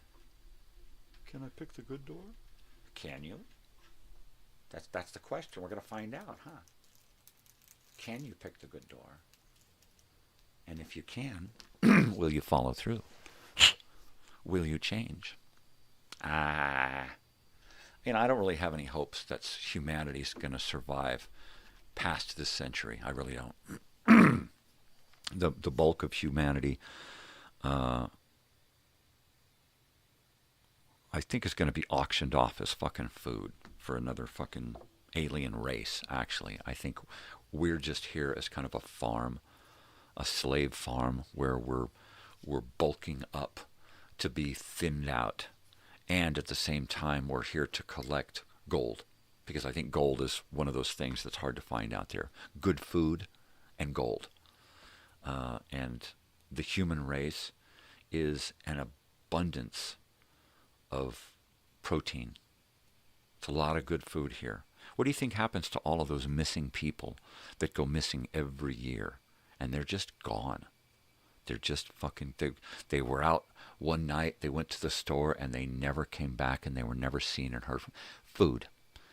That's because they were just sucked up off the planet and eaten. You know? And I think that happens all over the planet, every day, all day long.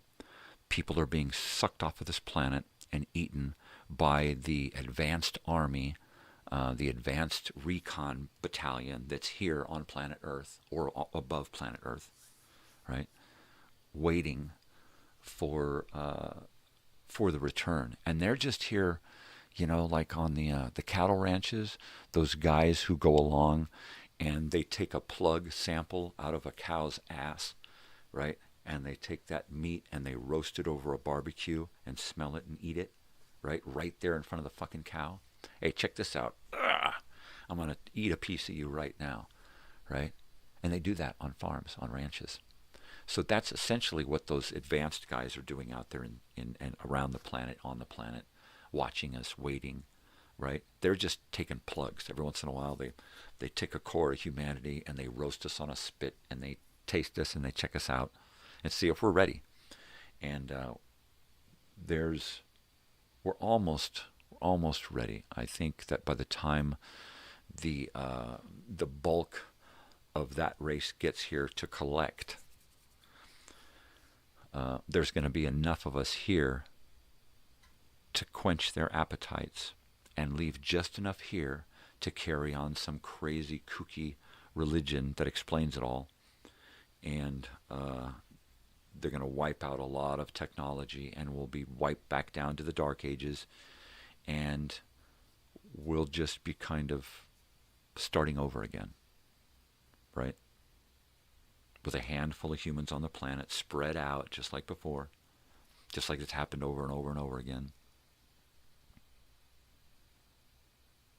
So that, I think that's going to happen in the next 100 years. Before this century is up, I think we're either going to go down that road, which is highly likely, considering everything we know about the past and what's going on in the present. That's an easy scenario to figure out. Or another one is we are just destroying this planet so fucking bad without any intervention of any other alien races. Although you could write that into the mix. And we're just going to starve ourselves to death.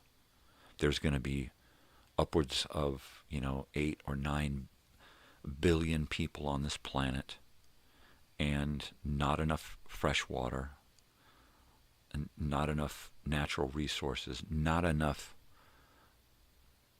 feasible climate to grow food in for this many people. I think we're going to be dying off by the thousands per day across the planet after a while. And we're going to be fucked, right? The rich people are going to be fine. They're going to have their own farms. They're going to be living in these great Chinese castle cities built. They're already built. They're already over there in China waiting for the rich to buy and move in. And they're just going to be taken care of by the lowly slave people. And that's what we're going to become. We either sign on and go into government housing and get a government job, or we live on the streets and we die of starvation. Because if we live in a government house with government job, then you're going to get government food and you're going to be able to survive. And basically the government jobs and food and stuff is all going to be to support. The government will just be that conglomerated with all of the wealthy, because they will become the government. Everybody with money and power will be the ones in charge. So they're just going to use us to take care of them. And at the same time, they won't want to feed us any of their food. So they're just going to turn us into food and feed us back to ourselves, right? Feed us back to each other. We die, we go into a government facility, we get sterilized, the protein gets reconstituted into something else like Soylent Green, and they just feed it back to us, government food. This stew is really good. Yeah, there's an eyelash in there. And it was made by robots. Yeah. So there's a couple of movies out. There's one with Justin Timberlake where you get this time code on your thing, and you have to keep feeding that time code thing, or your time runs out and you die. You get so much time to start with when you're a kid, right? But after that, you have to keep working your ass off, and you don't get paid. You get time put on here, and then if you want to buy something, you got to buy it with your time, which always keeps you working in that slave fucking market to keep feeding yourself and to keep feeding that time. So that's a great movie. Soylent Green is another great movie about. And if you take a look at all of these different movies together about the future and the future of humanity and the downfall of us poor humans, and you take a bunch of these movies together, you can take little portions of each of these movies and hodgepodge them together into our probable future, right? And that's pretty heavy, because so many authors and screenwriters have come up with, wow, that's pretty close, man. That it could really go that way. I just watched Damnation Alley, the other day with George Papard and what's his face, Bernie Casey and Jan Michael Vincent, Jackie Earl Haley. Great fucking movie about atomic bomb cataclysmic thing going on and survival and the changes that Earth goes through. And of course, just like in the movie The Day After Tomorrow, where all of a sudden the ice age happens and covers up most of the northern hemisphere, right? It wouldn't have happened overnight like it did in Damnation Alley or The Day After Tomorrow. It just wouldn't have happened that quick. You would want it to, because then hopefully it would be over just as quick. But no, I think we're on our way to a situation that there's no getting away from. No matter what you think or how you think you can plan for it, unless you've got a lot of money and a lot of power, you're fucked. So unless you've got a lot of money and a lot of power and can buy that 100-acre wood and build a warehouse and build a little community within that warehouse, within a dome, within a concrete structure that you're safe in, unless you can do something like that, you're pretty much boned, because you have to depend on the government, and the government is in the business of taking care of itself. Remember, if a nuclear holocaust happens, the government takes care of itself first. What does that say? It means that when it comes to budgets and spending and deficit and stuff, we're in those horrible situations with spending and deficits because first and foremost, they're in it to take care of themselves and proliferate the government. Not us, the government. They're in there for themselves. When somebody wants to get into office, they're not getting into it to help the people. That's what they say, campaign promises. But what they're really there for is to fill their pockets and set themselves up for the future. That's it. Once you're in government, as long as you stay clean, you're always in government. Holocaust comes down. We need people to survive. Grab everybody in government, pull them all together. If we have any extra room, we'll pull in a bunch of servicemen and women, right? Fuck the regular people. Fuck the taxpayers. Let's build a giant bunch of spaceships to leave planet Earth. We'll get the citizens of Earth to build them for the government and the servicemen and women to leave the planet, and we'll hold a lottery to see, out of the hundreds of thousands of men and women who helped build these ships, what 100 people we're going to make room for, right? That's the way it would work. 2012, right? That movie. So you look at a bunch of these different scenarios that we've seen in Hollywood, and you just say, okay, this part here is this whole scenario about the lottery, right? That's got to be in there, right? This whole thing about starvation and using the protein from our dead bodies to feed the living, right?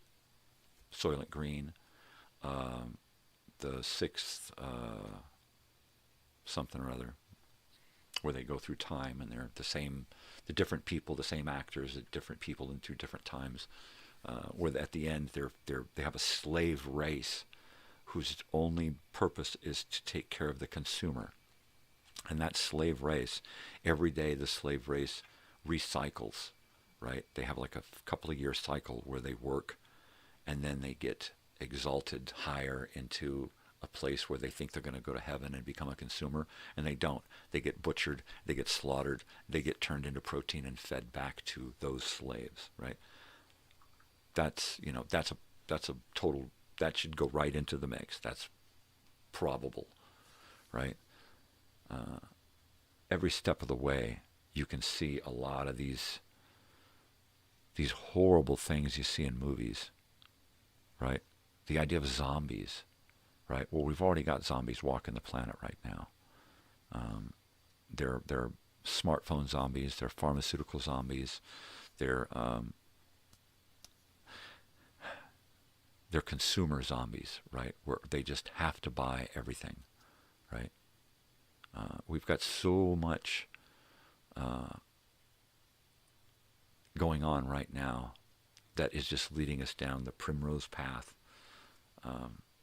Overpopulation is the biggest. Overpopulation is leading to the planet's early demise, because it's not just the people, but it's the consumption, the consuming, the raw materials that have to be mined, the pollution that's created by all of the mining and the creating and the manufacturing and the trucking and the shipping, and then the consuming and the pollution and the after pollution and the trash and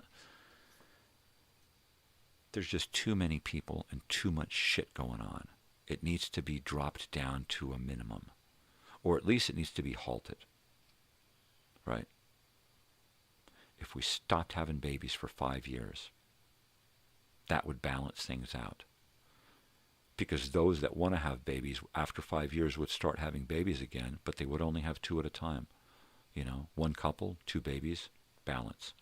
A lot of the people that were never going to have babies are now deceased after a generation or 2, and so then the population has decreased that much, right?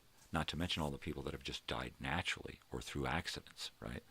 So we get this whole decrease in population over 5 years, and all we have to do is put a cork in it, and people just have to wait. During that waiting, we overhaul the education system, right? And make it necessary for people to get some kind of certificate to be a parent, which means from getting pregnant to graduating that kid from high school.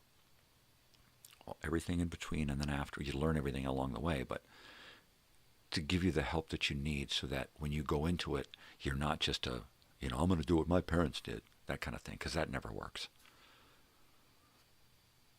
Yeah. But there goes my dreams and my perfect world again, Just halt baby production worldwide for 5 years. That's it. That right there would turn the tide on this whole fucking planet. We'd be so lonely without a baby. No, you'd have more time to plan and be a better parent. 5 years, because after 5 years, when we start having babies again, everybody from then on who has babies has to be certified a good parent. And you can only have 2 kids between the 2 of you. If you're just one, then just have one. If you've got a support family and you've got more than one, I think this is going to happen, where at that point population comes way down. We're going to have what Robert Heinlein wrote as a support family, an S family, where you've got one matriarch or patriarch in the family and multiple spouse type people in the family that don't necessarily have sex together, but they live together as a family, right? So they're kind of like married, right? I think that thing might be possible. So they would be able to, each one of those people in the family would be able to have a child, whether with somebody in that family or from a donation bank, right? So there's another possible scenario to go down into the future probability. But I that's what I do. I sit and I observe and I look at I don't just watch a movie. I look at the stuff in the background. I look at the stuff in the background of the plot. I look at the idea that what about this could actually be real. It's an outlandish movie, but this one part, they got it. That right there makes everything possible, right?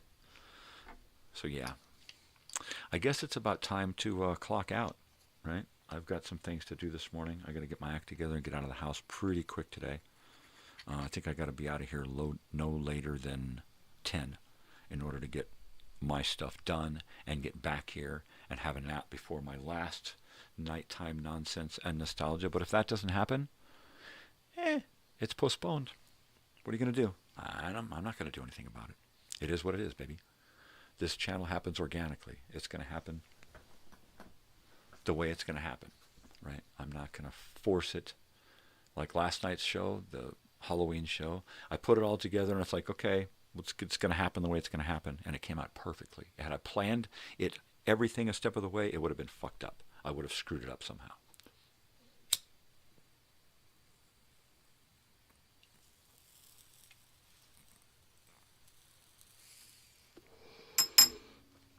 All right. Well, I guess that about does it for me. I am going to get rid of some of this coffee and get some more. And get dressed and get some breakfast because I am ready to start. I can't wait to finish this gate, right? It's so important. All right, people. You know the drill. Be nice, be kind, spread peace and love, not bullshit, and go out there into the world and do something for yourself. But do something for somebody else too, because we're not alone in this world. We share this place with a lot of people, too many people, so be nice. All right, but most especially, stay weird, because if you ain't weird, ain't nobody gonna be weird for you. I just hit the opening. I need the closing. All right. So that's what I'm saying. All right. So like I said, if you ain't going to be weird, nobody's going to be weird for you. Right? Ah, there we go. All right, people. Take care. I will see you tonight. And if not tonight, I will see you tomorrow. Come on. There we go. I'll see you tomorrow. No, Monday morning, right? Shut the hell up. All right, Monday morning, people, or tonight. Join me tonight at 5 p.m. for nighttime nonsense and nostalgia. All right, people. Love you. Take care. Adios. Have a good weekend.